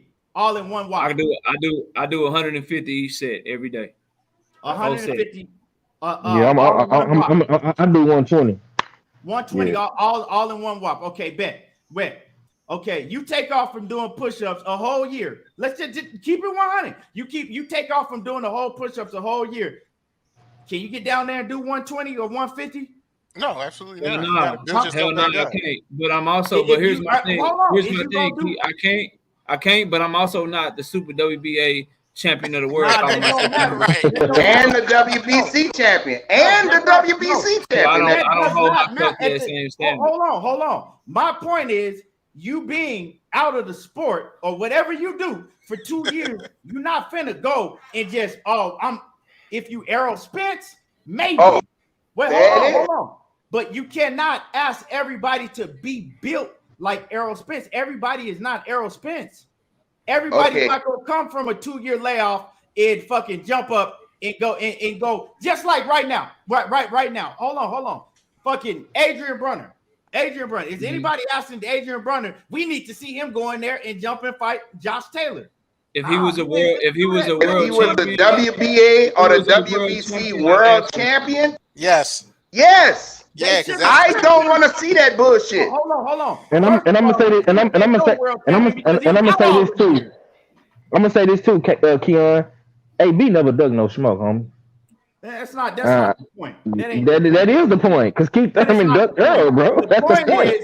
The point is when you've been sitting on the sideline, you're not just finna go in there against the fucking very best.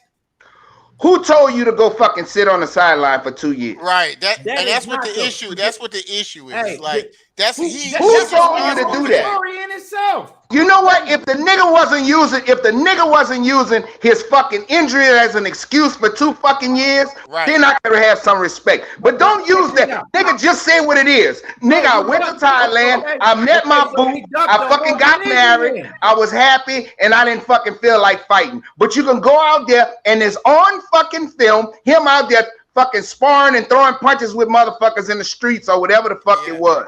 Yeah. So at the same time, lack of dedication. Hold on. At the same time, Danny Garcia was begging for a rematch. Danny Garcia was begging for his rematch. At the same time, when Keith Thurman said he was coming back, and he said, "I ain't fighting none of them guys. It's a get back year." So he ducked everybody in. So he ain't only ducked Errol. He ducked Danny Garcia. And nigga walk like a duck.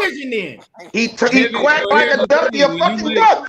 When you making millions of dollars, bro, heavy is the head that wear the crown. And me and 503, we had a difference of opinion on this, and it's the same thing for me. I'm team Errol Spence, man down all day. But if he come back and he fight a voluntary, and it's not Terrence Crawford or it's not a mandatory defense, I'm gonna be like, say, bro, what's up? Like, what you doing? Like, I don't like that. I don't like the behavior. That's ducking to me. It's the same thing with Keith Thurman. Different knockout. I don't want to see Errol Spence coming back from this layoff and get right back in there with Terrence Crawford. I don't want to see that. I do.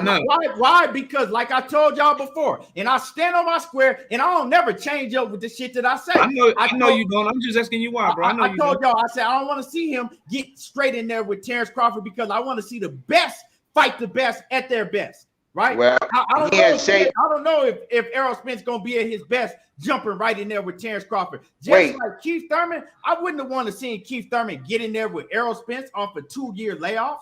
He had an eye injury. He has still been working out. Errol Spence's body right now looks great. He ain't got to have a fat camp. The motherfucker is in shape. He back to sparring. So you getting fucking hit every day in fucking sparring in training camp. So he know if he fucking ready or not. He know if he's ready or not. And Errol Spence is he's a man. Win, lose, or fucking draw. That nigga going up in there with the best. Bro, whatever fight that can be made, that's the best fight. That's what he gonna do. You don't know if you ready, right? I mean, you know if you ready, but you don't know if you at your best tonight until you get in there with them 10-ounce gloves. I mean, 8-ounce gloves in a real fight. We've seen plenty of fighters say they ready and then go in there and be like, "Hey, I was rusty." Then he get his ass whipped. I was rusty. Errol Spence said he was 70% when he got in there against Danny Garcia. That's because he wasn't fucking with Blu-ray. He should have never stopped fucking with Blu-ray. Let me tell you why my opinion. Let me tell you why my opinion is a little bit different, bro. It's the same thing when people were talking about Ugas's elbow and his bicep and shit. I trust these doctors to do their job, bro. So if he's cleared to fight, if he passed all them physicals and all them tests and shit, I'm not trying to hear like, oh, he wasn't 100%, or I don't want to see. I want to see the best fight. This damn fight, the marinated long enough, bro. It's time for it. They ain't got nowhere else to do. And then I'm trusting this man in his word. Like Errol Spence has been consistent. He done did what he said he gonna do, and he told us out of his own mouth on his own Twitter account, I don't want no tune-ups, bro. I won't fight a champion next. Knockout. That's not the only thing. That's not the only thing. When you in training camp, you are preparing for a fucking fight. You got a 10 or 8 week fucking training camp. You're preparing. So you're supposed to fucking peak at the right time. That's all on your team. You're supposed to fucking fight at the right. You're supposed to be ready for the fight. So I don't want to hear that. You got 10 fucking weeks to get your shit together and make sure that you are sharp. That's what training camp is for. It's not like he coming off the injury and we're going to fight the next day. As soon as they say I'm healed, we're going to fucking fight the next day. You got 10 motherfucking weeks to get ready. Coach, and look at Sugar Ray Leonard when he came back before Hagler. Look at that layoff. Oh, you talking about the rare of the rare. You know what I'm saying? We going back to the 1980s and we talking about one person in Errol Spence. You don't usually, it's been thousands and thousands of fighters. You don't usually see a fighter come off of a 2-year or 2-year plus layoff and go in there and fight the top dog. You don't see that. He got Jaron. You got Abdul Kakarov ass just lost. He was number 1 in the IBF. Jaron Boots Ennis was number 2. That's a risky ass fight if he's made the mandatory. You got Virgil Ortiz up there right now at number 1. That's a risky ass fight if he's made the WBC mandatory. Why the hell would we want to see those fights over Terrence Crawford, bro? Like he's gonna end up having a fight like he's at the level when you again, heavy is the head that wears the crown. When you are at the level of unified champion, bro. There's no soft touches. There's no easy way out. So if they're gonna give him a mandatory anyway, and one of these tough ass fighters I just named, why don't we want to see Terrence Crawford versus Errol Spence, bro? Well, I definitely do want to see it because I feel like again, he had the eye injury, but he dominated Danny Garcia like nobody else did. It was a one-sided fight. So he's had time to get better. He had the eye injury. What is a domination to you? Well, I'm just saying. I think a domination to me is either if you knocked out, or if it's stopped, or however you want to say it, or if it's a just what do they call it? Not split, the unanimous decision when every judge sees, for instance, even Mikey Garcia was a dominant performance. He didn't knock him out, but he didn't win any rounds. And we're saying when you look at the fight against Danny Garcia, in a fight of 36 minutes, I could have said Danny probably won a minute or 2 minutes of the entire fight if we, compressed. So that's why I say it was dominant, because there was no time where Danny Garcia looked like he was in control of the fight ever at all. So that's why I just say a dominant win. So I feel like don't say it was. Man, hold on. I'm gonna give you an example of a dominant win that we just seen in the past couple of weeks. Richard Colmay versus Lomachenko, whitewash. Devin Haney versus JoJo Diaz, or whitewash. That's a dominating win, bro. Right. Now, to me, it was a dominant, right. Now, your opinion of Danny Garcia and Errol Spence. I seen Danny Garcia getting off in that fight. Don't act like Danny Garcia didn't do nothing. We can watch that fight. We if you shaking your head, coach, we can watch that fight live, and I'll put the fight on. Danny Garcia, this is what I'm saying. In that fight when he was getting off, Errol Spence, everybody had moments. Everybody had moments. I don't know what got into it today. Wait. Errol Spence, to me, he wasn't the same Errol Spence as I was used to seeing. That's a fact. The same Errol Spence. He'll give you that. He definitely. But that's how good he is. But he still dominated him, though. Listen, he dominated.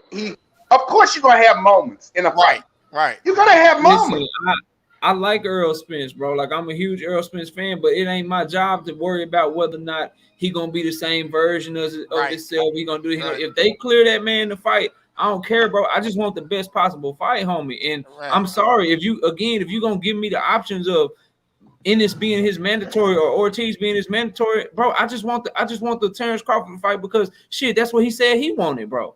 Ugas not available. But I want to see the best fight, the best that they. We could agree to disagree with that, because I don't I want to see the fight, but I don't want to see Errol Spence in there off of all these fucking layoffs. I want to see him get a fight and then go fight Terrence Crawford, because I want to be comfortable. Like, okay, I know that man is at his best, and I know that Terrence Crawford is. He's not in that position. Listen, man. Errol Spence is he in the fight business, bro. He's not in the insurance business, man. He can't give you no insurance, bro.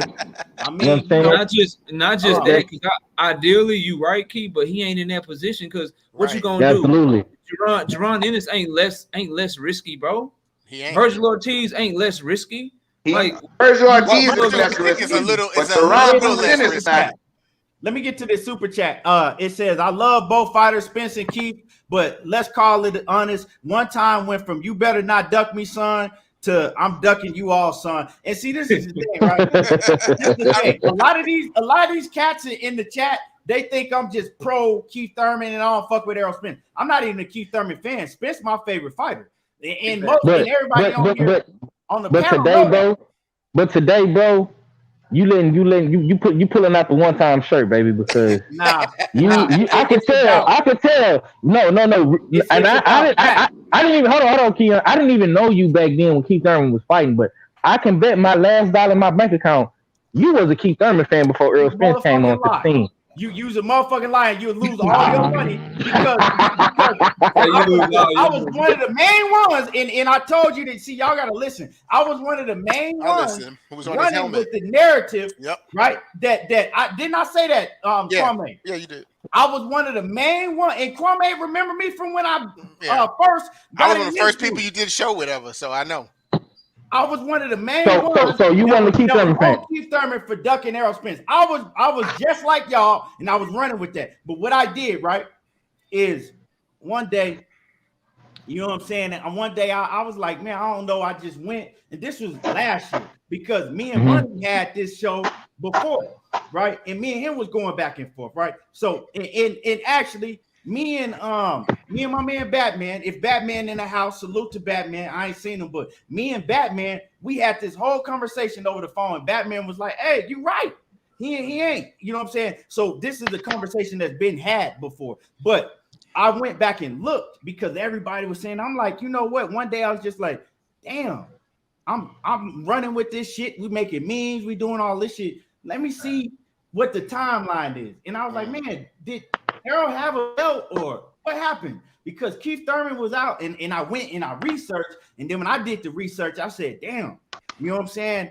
It really didn't make sense for Keith Thurman to fight Errol Spence before he had a title. And then when Keith Thurman finally did come back off of that injury, Like, you know what I'm saying? I'm like, damn. It took him 2 years to come back, though, big bro. It took him 2 years to come back. They both had the belts in 2017, bro. He fought Danny in March. Earl fought in May, bro. After Earl came back in May, bro, he should have fought Keith Thurman instead of fucking Lamont Peterson, bro. Point blank and period. Wait, hold on. Run that back. I said, Danny, he fought Danny in March. Errol Spence fought Kell Brook in May. When Errol Spence came back to America, he should have been fighting Keith Thurman on Showtime and not Lamont Peterson. Keith Thurman was still out. Keith Thurman was injured. He was still out because Keith Thurman was still out because you got to think he fought Lamont Peterson because Keith Thurman was out. Sean Porter and Danny didn't want to. They didn't want to fight him at that time. Okay. So maybe. What about when he came to Dallas and fought Ocampo? That should have been the Keith Thurman fight. No. I would say more. He was still out. Yeah. I would say maybe more credibility around the Mikey Garcia. Okay, well, Mikey. I mean, my point is my point still to this day, Keon, is that he should have fought. He should have, bro. He should have fought the man, bro. He told Errol Spence to go get a belt. That's what the man did, bro. He never fought the man, bro. Keith Thurman Point blank, period. 2 years. Yeah. And I think, but I think that's my whole point, right? This whole thing, the whole narrative build while Keith Thurman was sitting on the shelf. So the memes start coming. The whole he ain't coming back to the sport. He ain't really injured and all of that.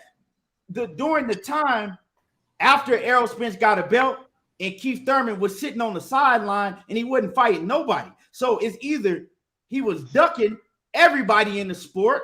Yep. Right? He was ducking because it's a difference between I'm ducking you or I'm fucked up. I'm not, my mind ain't right. I'm flabby. I'm out of shape. I'm not focused. I ain't fighting none of these guys. I'm not fighting nobody. So let me ask you this. So what we call Leo Santa Cruz right now? Leo Santa Cruz ain't out injured.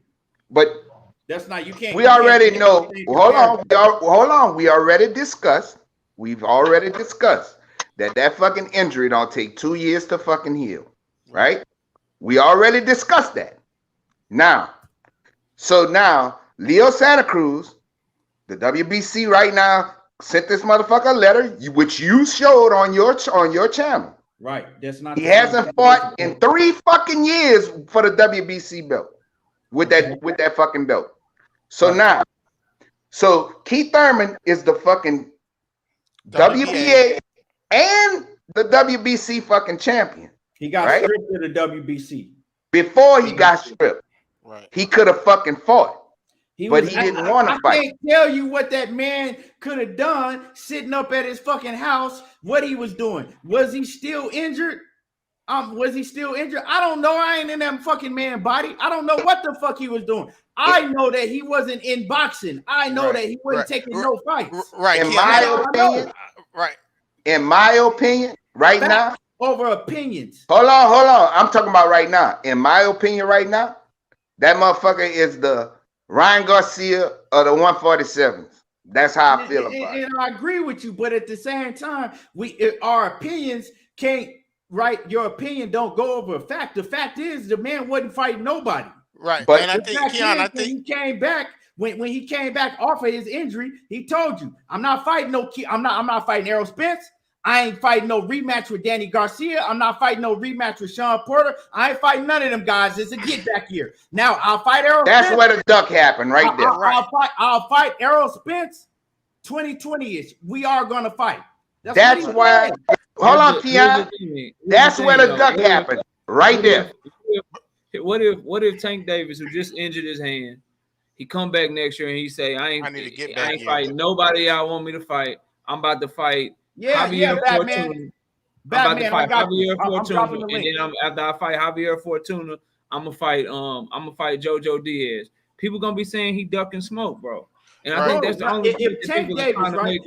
Hold on. If Tank Davis suffers a hand injury, right, to where he got to get surgery, and then for some reason Tank Davis don't come back to the sport for 2 years, I'm myself. Y'all niggas can do what you want to do. I'm not finna be sitting up here crying, talking about Tank Davis need to get in there off the rip, right? Tank Davis need to get in there off the rip and fight motherfucking Teofimo Lopez. Right. But here's my question to you, Keon, right? But if Tank Davis, right? Because Tank Davis, whatever people say in regards of, if his pay-per-view sold or not, again, heavy is the head who wear the crown. So Tank Davis going, get surgery because his hand fucked up. And then he decided that he gonna go and not train because Tank, in the past he had his challenges. He go get fat, go have a baby with someone else and all that. And everyone is anticipating him fighting. I'm just being hypothetical. Everyone's anticipating him fighting Lomachenko or somebody like that. It's like, who fault is that Keith Thurman decided to do that? And I think what happened was the reason people came up with that narrative about ducking is because he didn't announce that he was injured in that Showtime interview. And he said, when Earl go over there and do whatever he gonna do, you know what I'm saying, then we gonna fight. And then he's injured, but everyone's waiting for him to come back in a timely fashion, and he don't. You know what I'm saying? That's where the narrative came. It's like people looking like, okay, what he got done with his elbow? Like for instance, like what he got from the surgery, and you even explained it. That ain't even as serious as getting your rotator cut. He got maintenance. He didn't tear anything. All he did was get rocks, calcium deposits out of his elbow. Going back to the same thing. I can't tell you what that man should have been doing, why he didn't come back to the sport. All I know is that he didn't come back to the sport. Right. I don't know what that man had. Right. I can tell you anybody that's sitting here acting like anybody sitting here telling us that Jaron Boots Ennis, he don't know who they is, and I can't give Keith Thurman no. That doesn't. But knockout. That has nothing to do with the point that I'm making. I'm not a Keith Thurman fan. I don't even fuck with Keith Thurman like that. But in this situation, I'm making the point that the narrative that, you know what I'm saying, if you really look at it, if you're going to say that Keith Thurman was ducking Errol Spence, which I don't think that it was the case. Now, did Keith Thurman want to fight Errol Spence? Nah, I don't think he wanted to fight Errol Spence. None of them niggas wanted to fight Errol Spence. Keith Thurman didn't want to fight Errol Spence. Danny Garcia didn't want to fight him. Sean Porter didn't want to fight him, right? But they all ended up fighting him, right? Keith Thurman, in my opinion, would have ended up fighting him, just like the rest of them did. None of them wanted to fight him. Now, I can't sit up here and say that this man stayed out of the sport and lost millions and millions of dollars, right? All them years just because of one man in the sport.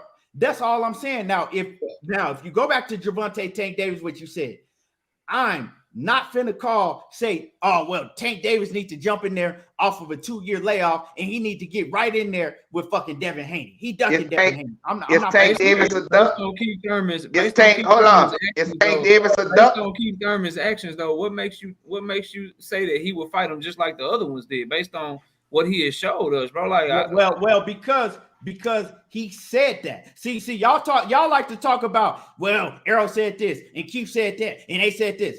But you leaving out that Keith Thurman said, hey, it's a get back here, and I am going to fight him. I'm going to fight him. That's my issue, though, Keith. That's why I can't believe you ain't shit. I know what you're doing. He also said Jaron Boots Ennis don't exist. I can't take – it's just like with Terrence Crawford, like 1 minute. That does not have nothing to do with – because, bro, it's all in the whole. This is the point I'm trying to prove, bro, is that as a whole, he has proven to say shit that don't make sense. Just like with Terrence Crawford, as a whole, like, bro, do you really want to fight? 1 minute you on Errol Spence helmet, the next minute it's past you. It's all the same shit. Because when he said that, okay, all right, bet. So when he said, hey, I'm not fighting Errol Spence, I ain't fighting none of them guys, it's a get back here. Did that not make sense neither? No, it don't make sense because when you a unified champion, I'm not trying to hear that get back shit. You holding the fucking belts up. I'm not trying to hear that shit. What the thing is you saying when he said he was going to fight Errol Spence the next year, I can't believe him. It don't make sense. But then when he told you in your face, I'm not fighting Errol Spence this year, I'm not fighting none of those top name guys because it's a get back year, then what is it? What makes sense and what don't? He lied about both of them, bro. First of all, it's a get back year, right? But then you go fight the biggest name in the sport. First of all, you fighting Errol Spence, but then you end up not fighting him. So everything that he said he's gonna do, he's done the opposite, bro. He's done the opposite of that shit. Let me let Batman in here. Batman, you on mute. Keon. What up? He sound like is Tank a duck? You can't compare Tank to Keith Thurman's situation. Tank no, but I'm asking you. I'm not. No, regardless. I'm just asking. Is Tank a duck?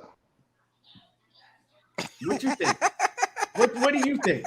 I'm asking you. Right. What do you think? I'm asking you.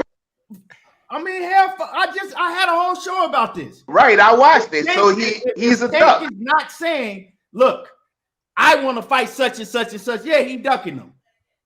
Okay, so he's a duck. That's not the same situation. You putting. I'm just asking. Regardless, I'm just asking. You can't compare apples to oranges. It's two different situations. I'm not comparing the situation. I'm just asking. Is Tank a duck? Now, Batman, is you in the building or not? I guess Batman ain't in the building, but that's what I'm saying. It's my whole thing is that the narrative started when Keith Thurman, right? The whole he ducking and he running and he's scared and he faking an injury when the man was out of the sport for 2 years. So if y'all gonna sit here and say that, well, we think that he held out of the sport for 2-some years just because of one man and his name was Errol Spence, well, make sense. He ain't have to fight Errol Spence. He could have came back, moved around Errol Spence. They was already calling him. They was already saying he was ducking. What's the difference? You could have made some millions and continued to duck. I don't see a grown man that's fought his and that's what the fuck he did, nigga, because he came back, made millions fighting Josecito Lopez, and made more millions fighting Pacquiao. Exactly what he did, my guy. So we just went over the Pacquiao fight, right? And you said, hey, shit, I would have fought Pacquiao too over Errol Spence. Make it make sense. But he should have said. Okay. And then after he lost to Pacquiao, did he try to fight Errol Spence? After he lost to Pacquiao, he was injured. He had a hand surgery. Oh Lord. Okay, another injury. Okay. This makes sense to me. This nigga is the king of injuries, bro. That's why he's running around this motherfucker. That don't mean that the man ducked. And that nigga Bobo. Yeah, that's what Earl told him. Like Anthony Davis. If that nigga, Errol Spence. One thing I can say about Errol Spence, he told that nigga Kwame, all you gonna do is get another injury. Yep. Injured again. Did it again. He had a legit injury. He had a whole hand surgery. But he lost though. He wanted to get the fight anyway. Yeah, Batman. Yeah. Speak on this situation. I know you've been in here. I've been listening. I've been listening the whole time. When I was helping my man put this engine in his car. I was listening the whole time. But Keith Thurman got bitch nigga. He got that bitch nigga tendencies, right? I think he was gonna fight Earl, but he like, y'all motherfuckers not gonna rush me into fighting this motherfucker. Right. I'm gonna fight him when I'm ready to. Right. You know what I'm saying? So do you think call that a duck, Batman? Going down the timeline, Batman. I wish he had beat Keith Thurman. Then we would have really saw what this nigga was really about. I mean, if he'd have beat Manny Pacquiao, we would really see what this nigga is really about. Yeah, but if he'd have beat Manny Pacquiao, that injury wouldn't have even happened, bro. But y'all know why? Y'all know why Manny Pacquiao chose him? Because he looked like some shit. I mean, he looked like some shit against Josecito Lopez. He looked good the first couple of rounds. So Batman, going down the timeline and all the facts, you said you was in here the whole time. Do you think that Keith Thurman, right, did he duck? Because to me, it's like the same. I mean, I'm gonna say this: he was doing the same thing Earl and them doing now. I mean. No, won't you listen? Before Errol got a belt, I'm talking about before Errol got a belt. They doing the same thing to Boots Ennis now. They ignoring him. You not up here yet with the big dogs, so we don't even gotta pay attention to you. It was Keith Thurman, Danny, and fucking Sean. it's the same way now. Is Earl and Terrence Crawford. Well, we don't know what's gonna happen yet. We don't know who Errol fighting yet. So are you gonna come on here, Coach? Yes, are you gonna come on here? Nigga, I don't care about none of these fighters. I don't care any motherfucker if they ducking. Just like Pacquiao ducked Errol Spence. He fucking ducked. Check this out. All y'all niggas gonna come on here talking about, he ain't fight Jaron Ennis. He ducking Boots. Boots ain't got no belt. He ain't got shit for Errol Spence. But are y'all gonna come on here and say he ducking Boots? If he don't get a fucking a belt fight, for a belt, yes, the fuck I will. I will say he is ducking Jaron Boots fucking Ennis. Yes, the fuck I will. I've been very clear the whole time, bro. That duck out there 2 months. I've been very clear though. Chances like that. Nigga, I got smoke for any nigga who ducking. Period. This is what I got, bro. This is what I got. Oh shit. Jaron Boots Ennis as the IBF mandatory. There it is. Virgil Ortiz as the WBC mandatory. There it is. Or Terrence Bud Crawford. Anything else? Hell yeah, bro. You ducking.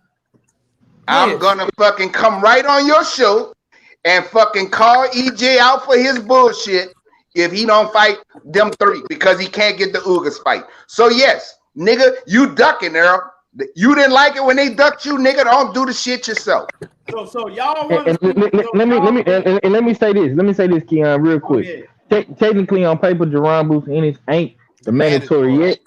He ain't the mandatory yet, but when he fight Cody Crowley for that mandatory next year, and Earl ain't got shit going on, if he don't fight that man by the end of 2022, and him and Bud ain't fought each other, they ain't got no trilogy or no second fight going on, it's a duck, bro.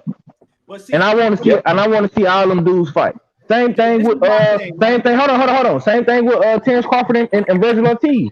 He number 1 in the WBO. He fight for a title eliminator, become the mandatory. Same thing apply to Bud, bro. I think Bud for people like Terrence Crawford, for people like Errol Spence, and when Keith Thurman came back as the champion, for them it's mandatories, big fights, and unifications. If you ain't doing one of those 3, bro, you're ducking, fam. So when you come back and you fight Josecito Lopez, you're ducking smoke, bro. If you're Errol Spence and you come back and you fight some dude that we don't know and it's not a mandatory, some voluntary shit and it ain't a big fight, bro, you're ducking, fam. Like, but no, the only reason y'all saying that about Earl, if Earl was to come back, if he would have never said what he said and came back and get a tune-up fight, that's cool. But Earl said he don't tune up fights out for people who don't believe in themselves. Right. That's correct.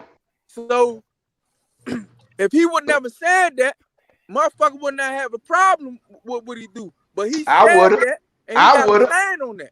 I would have, and I'm gonna tell you why I would. Keith Thurman didn't say that. Keith Thurman said he told everybody, "I ain't fighting none of them big top dudes. It's a get back." That was his words of, "I'm a fucking quack." That's the fuck his words. Keith Thurman, one of them niggas. Man, Keith Thurman, one of them old niggas that think you need a tune-up fight before you go into a major fight. That's all that is. I ain't gonna even say duck no more. Andre Ward the same way. When he had his layoff, he ain't go straight into the fight. He got a tune-up. Then he got a couple tune-ups. Yeah, he got that nigga Andre had like 3 tune-ups. It's a get back year for Andre Ward. He ducking such and such. No, Andre Ward was moving back up in weight. Andre Ward was moving up in weight. Right. Yes, Andre Ward came off of several injuries. You still not listening. That one. Andre Ward was moving up in weight. But you know, hey, Coach, come off of several injuries before. Coach, you an old nigga, Coach. You know them. You know some of these older dudes back then. They look for tune-up fights, then they get back to what they was doing. But Earl different. Hold on. I got one thing to say. Hold on. See this nigga King KO, whatever this nigga name? I'm capping. Okay, I'm gonna explain to you when Manny Pacquiao ducked Errol Spence. I'm going to explain it to you. When Errol Spence won his fight and Manny Pacquiao got in the fucking ring, and he said, "Come on, Manny, let's make this unification bout."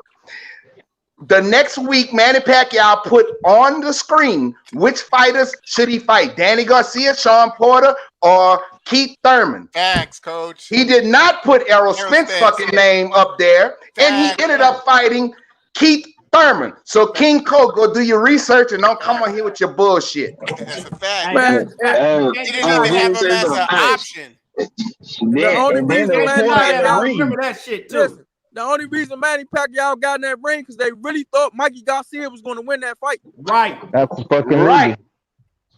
That's a then the fucking reporter in movie. the ring asked him, like, man, are you Bye-bye, okay King with making Cole. this fight next? He's like a deer in the headlights. Okay. So I'm like, fight. Hey, G5, hey, G5, that nigga Earl face, he started smiling like it was Christmas. Come on in here, man. Come on. Come on, Manny. Come on, Manny. That's what he told. Yep. Goddamn right. But so this is my thing, right? This is my thing. Keith Thurman, he showed Errol Spence the ultimate respect when he was coming back. He said, hey, I think Errol Spence is better than the rest of them dudes. He said, I think Errol Spence is the best welterweight in the world, of course, next to me. He said, I can't get in the ring with Errol Spence right off the rip like that. I'm not going to do it. So that's just what I'm saying, man. He said what he was gonna do, and then we all got on his helmet like, hey, I'm gonna keep it real. Hold on, Batman, real quick. Go ahead, man. You gonna get pissed off when I say this too, bro. Keith Thurman dug Bud Crawford too. I can't say that. He did. He really didn't. He did. He little boy Bud. That's what I think we did to Bud. He little boy Bud. You're not gonna come up here and think because he little boy Bud to me. Cause this is what I say about Keith. Keith did. I mean, you can call it a duck. Cause when Mayweather told him what he told him, he was supposed to take it. You fucking right. You fucking right. That's the biggest fight. That's like a Manny Pacquiao fight. That's bigger than a Manny Pacquiao fight. 2 fucking belts. No, yep, 2 belts. And Batman, he was gonna put him on the undercard. Yep. 2 belts. Yes, but I'm talking about the reward was to fight Floyd Mayweather. Right. He was supposed to take that. Yep. 2 belts. It would have been a huge star. That would have been his biggest bag in fucking boxing. And then if you beat Floyd, yeah, come on, man.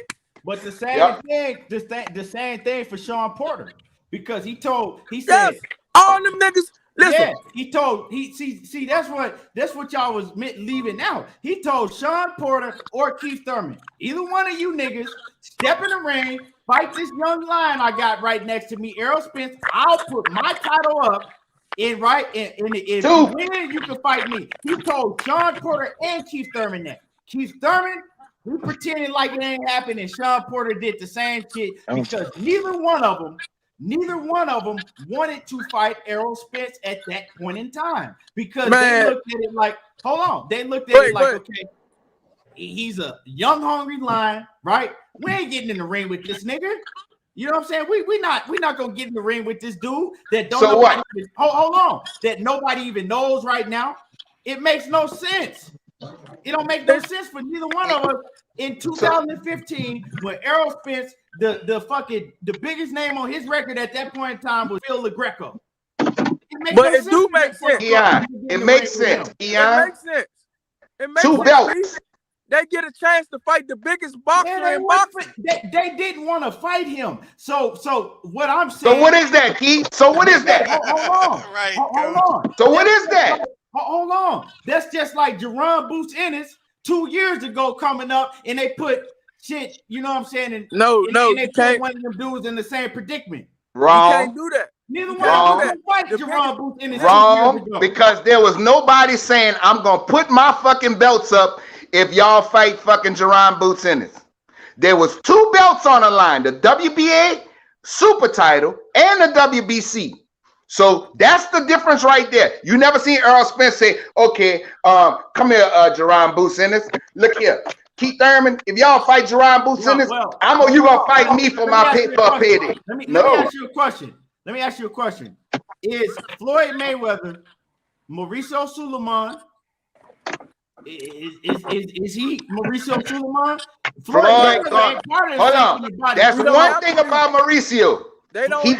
He already know. Okay, either way it go. It was what was it? The WBA and the Super title and the WBC. Right. So Mauricio Suleiman and what's the other dude named from Venezuela that run the we know. What's his name? Yeah. Okay, Floyd Mayweather ain't neither one of them. Floyd Mayweather don't fucking own shit in them sanctioning bodies. All right, but guess what? Just like Canelo don't own shit. Right. At that time, they gonna do whatever the fuck Floyd want because of that money. Not make no fucking championship fight between Errol Spence and Keith Thurman in 2015, or Errol Spence and Sean Porter. But listen to this though, Keith. Running his fucking mouth. Keith, the whole objective is you get a fight with Floyd Mayweather afterwards. Right. And neither one of them was willing to do it. So what is that? Hold on. But y'all wasn't crying about saying that Sean Porter was ducking him. Because Sean Porter that too. It don't matter. Okay, well, let's call them both. They both quacks then. They both quacks. Say it for both of them. That's all I'm saying. They both quacks. Hey, Sean Porter, Danny Garcia, and Keith Thurman ducked that boy at the beginning. Yes, they did. Quacks. Okay. Listen. Even when before they knew the WBC belt was going to be vacated, that boy had a title. They wasn't even trying to go get his title. Nope. Right. Now, Danny Garcia, Sean Porter, they both ducked Errol Spence. They were sitting on the stage. Okay, at that point in time, I agree with you, Coach. All of them at that point in time, if there was a true situation to where motherfucking Floyd Mayweather had pulled like that to be like, hey, you know what I'm saying? I could drop these belts and I could have y'all fight for him, whoever want to choose. If he had that pool and they didn't want to, we already know that they didn't want to fight Errol Spence. Nobody in the division wanted to fight Errol Spence that had a name. None of them did. So they always what? So if you want to call that a duck, if you want to call it that, I'm gonna agree with you. Agree with you. That's all I needed to hear. But hold on. But after that point, right after that point, when Mayweather went on and did what he was doing, and then Keith Thurman was fighting for titles. Sean Porter was fighting for titles. Keith Thurman was fighting Sean Porter. Then he went on to fight Danny Garcia. In between that time, why the fuck I'm gonna fight Errol Spence when I'm fighting for unification bouts and shit?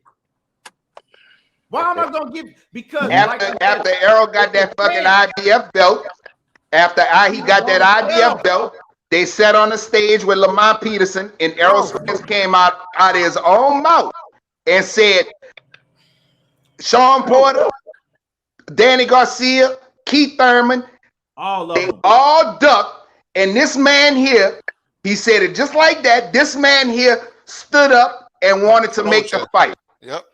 So that means that all three of them motherfuckers was ducking, and the only reason Sean Porter and Danny Garcia took the fights with Errol Spence is because Errol became the money man. Point blank. Period. And you exactly. And that's exactly what happened. So if you go say it for Keith Thurman, say it for all of them, right? Now I don't have a problem with it. Hold on. Just like, but at the point in time, Keith Thurman was out during the injury, right? Keith Thurman was out. Yeah, now, I said at the end of the day, I said they was all ducking him at one point, right? But but they all ended up fighting him.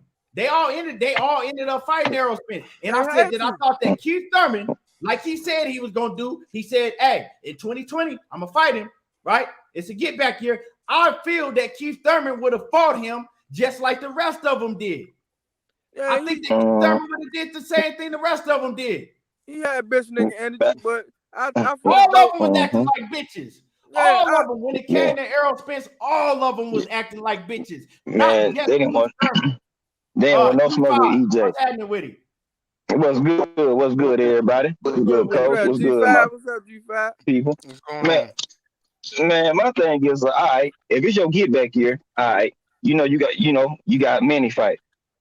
Well, if you focus, it's your get back here, your mind should be totally locked in. You shouldn't be eating pizza and gambling before a fight with Manny Pacquiao, because this is your shot for the super belt.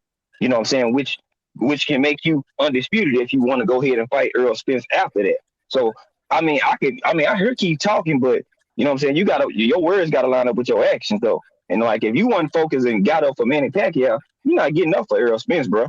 I mean, let's just call a spade a spade. Like if you ain't locked in and you know you got a big money fight against Manny Pacquiao, bro, you should have been always locked in. Fuck all that gambling the night before, all that. That let me know you're not fully engaged and locked in. And boxing is a mental sport. You know what I'm saying? If you ain't fully locked in, engaged, and working on what you trying to work on, bro, man, I don't believe that. Now could he fought Earl? Yeah, but shit, I don't think he really wanted to fight him. I'm not saying that he wouldn't fight him, but I think he felt like Earl was the best person in the division other than himself. And he was gonna if he fought him, it was gonna be last. So yeah, they was ducking. All of them was running. They had on Usain Bolt shoes. Anytime Earl popped up anywhere, they hold energy change. All of them. He called them out. Nobody said shit. It's basically what Boots got going on now. But you know what I'm saying? Boots he ain't been there with nobody yet. You know what I'm saying? And as Earl moved up in the ranks, they got quieter and quieter. But soon they say, "Oh, Earl can make some money now." He got, "Oh yeah, we gonna get that bag now." Yeah, because he done cash cow in the welterweight division. So yeah, they gonna either risk like, all right, if I'm gonna go in here and get my ass whooped by who everybody saying is the new upcoming the best fighter in the division, I'm gonna get paid to do it. You know what I'm saying? So Keith Thurman, if you really wanted to fight him, bro, soon as you got done with Manny Pacquiao, you would have been on that shit. Fuck it, or even before. This Herbie Weaver dude say EJ ain't called no bud. You don't really believe that. Okay, Herbie Weaver, let's get into this. You're going to say that Errol Spence is ducking Bud Crawford. Well, let's see here. Errol Spence was the IBF champion before Bud Crawford even got in the division. When he moved up, he could have asked for the IBF title fight. But no, he went to the WBO and fought poo-poo ass Horn. He could have went and fought Errol Spence for his title. But no, he took the path of least resistance like water, and he fought Jeff Horn. Well, let's say that correctly, Coach. Bowman came on my platform and said he took the easier route. Oh, so Herbie Weaver, goodbye with your bullshit. Facts. And his words were, "Yeah, we went to WBO route because it was easier to make." Easier route. Oh, really? But when Errol Spence says, you know, I'm gonna take the path of least resistance because it's easier to make the fights on my side of the street, right? And then I'll come and see you, bud. Then it's all of a sudden Errol Spence is ducking. Well, Herbie, Herbie, if you really feel how you feel, right? Me and you could do a whole show with just me and you on the panel, and we could go ahead and get a debate in tomorrow if you really want some smoke. If you come in here with this bullshit that Errol Spence was ducking Bud, well, we can do that if you really want the smoke, because I want all the smoke with you. I didn't see the comment into you know, the coach pointed out. It just could be me and you on the panel. We could do the whole show tomorrow. And we can have everybody come in here, just me and you on the panel. He said, let's do it. I can't trust and believe in a man who ain't got his team in order. Right. Bob say one thing, Bomac say another, you say another, your sister and your cousin, everybody got a different story. Bro, huddle these niggas up and get them on the same fucking page. Because they make you look bad out here in these streets. All you got. Hold on, y'all. Hold on. Hold on. Let me put my Instagram up on here. Herbie, my Instagram is right there on the screen. Hit me up on Instagram and we'll set it up for tomorrow. You know what I'm saying? If you really about what you're talking about, we can do the whole show and me and you on the panel and we can set it up for tomorrow. He said he wants to smoke now. I got to get off right now. I got to get off and shit. I got to be off before 4 o'clock. So we got to get ready to wrap this up anyway. You know what I'm saying? Yeah, but Herbie, man, look, man, Bud moving funny now. Now he want to take 35%. Hit me up on Instagram. My bad. Go ahead, Batman. he should have just took that 40% and left in Boogie. Look, just say yes and make the fight. All this shit would have been done. Aside from that, Batman, all he got to do was take a page from Canelo book and just go talk to Al. You don't got to be, taking flights to Mexico and calling people out in the water. I mean, you could have took a flight to the PBC offices in California, and then you could have been like, "Oh, I'm here. Let's see what Earl gonna say." But you out there in the water talking some bullshit. Hold on, Herbie. Now he's saying when he beats Spence, I don't want to hear no excuses. I never said he can't beat Spence. None of us on this panel say none of us, we want to see the best fight the best. Point blank, period. Oh, man. Win, lose, or draw. That ain't no Bud saying. That's the talk of a Bud dick rider. Because nobody ever said that Bud couldn't win the fight. If either one of them win, it's boxing wins. That's what you dumbass motherfuckers don't understand. He's not even worth a debate when you read his comments. Now he's talking about now we know the fight would never happen because Earl. It's all good. If he really about what he's talking about, we can come in. We can make this happen. He got my Instagram. All he got to do is hit me up on Instagram. We'll set the show up for tomorrow. You know what I'm saying? I would do it today if I had time, but I got to get off right now. Man. See, now you bitch ass nigga. Now you're trying to get out of the debate because you want me to block his ass. Now this bitch ass nigga want me to block him. You know what I'm he said that. He said, I know why he said that. Look how retarded he is talking about what's your IG. IG on the motherfucking screen like I just said. Retarded, man. He said that because what's your IG again? This shit been on the screen for 5 minutes. Man, you know what? G5 went at him. Man, give me about an hour. I'll go live. Come on, Herbie. I'll turn your ass up. He said he gonna go live. Man, I skin you. Man, I'm picking my kids up now. I'm in the car now. As soon as I get home, I'll sit up. Come over to G5_Gabe and I will skin your ass like a cooked ass chicken. I got 3 minutes. I gotta be somewhere important. So 3 minutes before I gotta get up out of here. So let me get everybody last words real quick. Let me see. Let me get I'm gonna start with G5. Let me get your last words. And everybody will find you at G5. Man, appreciate the invite as always, my brother. Hey, keep on doing what you're doing, man. Proud of the growth of the channel.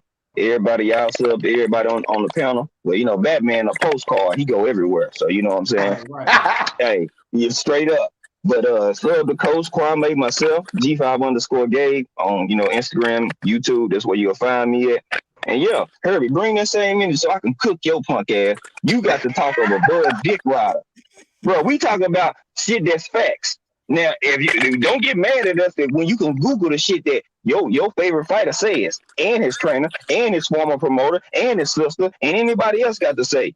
It's funny, y'all don't even believe the words that the old man say, but that's your favorite fighter. Bud Word Golden. Get your punk ass up out of here. Take his dick and jockstrap out your mouth. That's all I got, man. I'm scared of this shit, bro. Hey, God damn. And salute to my partner G5. Let me get Coach. Coach, let me get your last words before we get up out of here, man. Appreciate coming in, bro. But Keon, I don't care how you slice it. All them niggas was quacks. All right, as long as you keep the same energy for all of them, that's all I'm saying at the end of the day. They all was fucking quacks when it came to Errol Spence. And I didn't respect it then. The other two got in there, and we all know the reason why, because of the money. That's the only reason they got up in that ring, and they was pushed, their backs was against the wall. So it is what it is. I appreciate it, bro. I always like coming on your show. We always be chopping it up, having a good time, bro. So I'm going to holler at y'all, brothers. Peace. Okay. Appreciate you, Coach. Appreciate you. And then my man Kwame, last but not least. Okay, we got, let me get to Batman. Batman, let me get your last words real quick before we get up out of here. Man, this was a hell of a debate today, man. But motherfucking like Weaver, I got Earl dominating Terrence Crawford, man. I saw it in how he let Sean Porter get in his wheel box. Earl gonna be punching White right there. So that, man, fuck that shit, man. But I hope they hurry up and fight, man, and get the fight on. Man, let's let's have something great to talk about, man. Facts. I appreciate you, Batman. Appreciate you. And Kwame, real quick, let them know where to find you at. Let me get your last words. Yeah, absolutely. Y'all can find me at Loyal to the Game Boxing tonight at 9 p.m. Loyal to the Game Boxing on YouTube. Also, Loyal to the Game Boxing and Sports 2 on Facebook. We'll be streaming in both platforms. Great show, Keon, as always. I seen your growth, man. I'm real proud of what you've been able to build here. And I have to say, what Coach said, they was all ducking, which in return makes it that Keith Thurman was ducking too. I ain't got no problem with it. You gotta keep the same energy for everybody, right? I appreciate everybody for coming through. Make sure that you smash on my like button before you get up out of here. Smash the like button before you get up out of here. And Herbie Weaver, like I said, hit me up on Instagram and we can get that popping tomorrow. Until next time, y'all already know, hit the like button. Hit the like button if you ain't smashed the like. And I'm up out of here. There you go, talking that boxing again. And I'm gone.